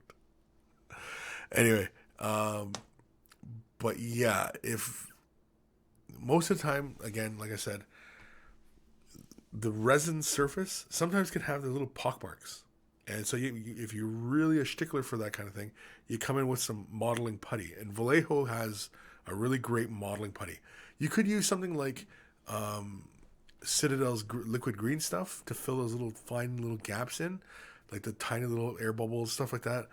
You could use something like that, but I find that kind of just shrinks versus something like Vallejo's modeling putty, which doesn't shrink. It's created from a resin binder and a marble and dust. And so you apply that to the surface, get it nice and smooth, and you can even sand it afterwards as well. It'll take a sanding, and it's good stuff. I use it all the time on my models. But yeah, so hopefully Prawn Ham Dance, that helps. And yeah, and if it doesn't, well then send me another email, because I'm sure we can figure it out. I think you have to show me a specific example of what was looking too chalky for you. But right off the hop, if things look too chalky on the model, it's usually because the primer was too heavy. You could be laying too much paint down during the process, but typically not. It's the primer, because again, the primer, its job is to be kind of fuzzy and chalky, because again, like I've mentioned before a million times, that primer is only there to provide a surface for the paint to grab onto, right? And so, yeah. Oh, Prawn Ham Dance, he is here. Okay, thanks, Kris. I'll try a different primer, but it's airbrushed, so it's fairly thin. Would varnishing help it at all? No, I mean, like if you prime and then varnish, what's the point, right? Unless, of course, you use like a matte varnish, because a matte varnish has a slight texture to it as well, and so you could go that route, but that'd be unnecessary, be completely redundant. And I mentioned before, like when you're priming, you gotta, even if you see like chunks of the plastic and stuff like that showing through, that's fine. That's fine. It just, you don't want to over prime. You don't want to saturate the entire model. The job of the primer is not to fill every nook and cranny, because primer is not it's not the same thickness as paint. Primer is much thicker than paint, and so all it is to provide a surface. That's it. Once you start getting used to that kind of idea, that it's just there to provide a surface for the paint, then you can start getting away from laying too much primer down on a model. You can pretty much just go and you're done. And so yeah, I think that's it for today. We didn't get all our emails in. We got a few done today. but we didn't get them all. But there'll be the next show. Send your questions, comments, love or hate mail to Kris@miniwargaming.com. Commission painting service. You want to drum up some extra service or some exposure? Feel free to send it in. I'll show off what you're working on. I don't care. I just like having something to talk about. And maybe you have a problem with a color scheme, or maybe you're having a problem with miniatures not working out. So, usually a picture is worth 1,000 words, and so if you can take a picture of what's happening, we can usually work through it. But either way, Kris@miniwargaming.com. Join us on Facebook if you want to ask there, if you want to get a faster response, or if you just feel like posting it there and sharing there as well. Feel free. Way the Brush Facebook. What else is there? Oh, the t-shirts, Way the Brush t-shirts. If you want to look manly and a connoisseur of all things that are artistic and good in the world of miniature painting, Way the Brush. Nothing says it clearer than that. People go, Way the Brush. What are you talking about, Way the Brush? Isn't that show that's 120 minutes long? That's the most informative 120 minutes on the internet, on the wargaming lifestyle. That, and then you say, yeah, that's of course. That's a given, right? Way the Brush, dummy.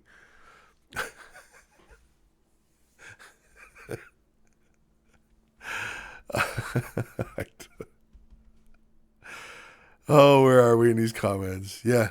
Your Lord of Midgets, Vallejo plastic putty also wipes away with water as well. Yeah, often what I'll do with my plastic putty is I'll take a little bit onto the spatula, I'll lay it onto the model's surface, and then sometimes I'll either use my finger or I use a synthetic brush that's damp with water, and then I'll just feather out the edges, and it'll make a nice and smooth long thing. Okay, you got to come over here. Don't be a jerk. Okay. You're lucky you got the mask on, though, now. Yeah, looking right into the camera. There, see. Now do the line. Which one? Which one? You got to say it into the mic, man. You got to say it into the mic.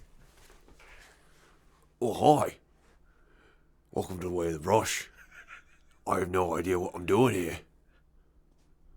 You smell good. You smell good.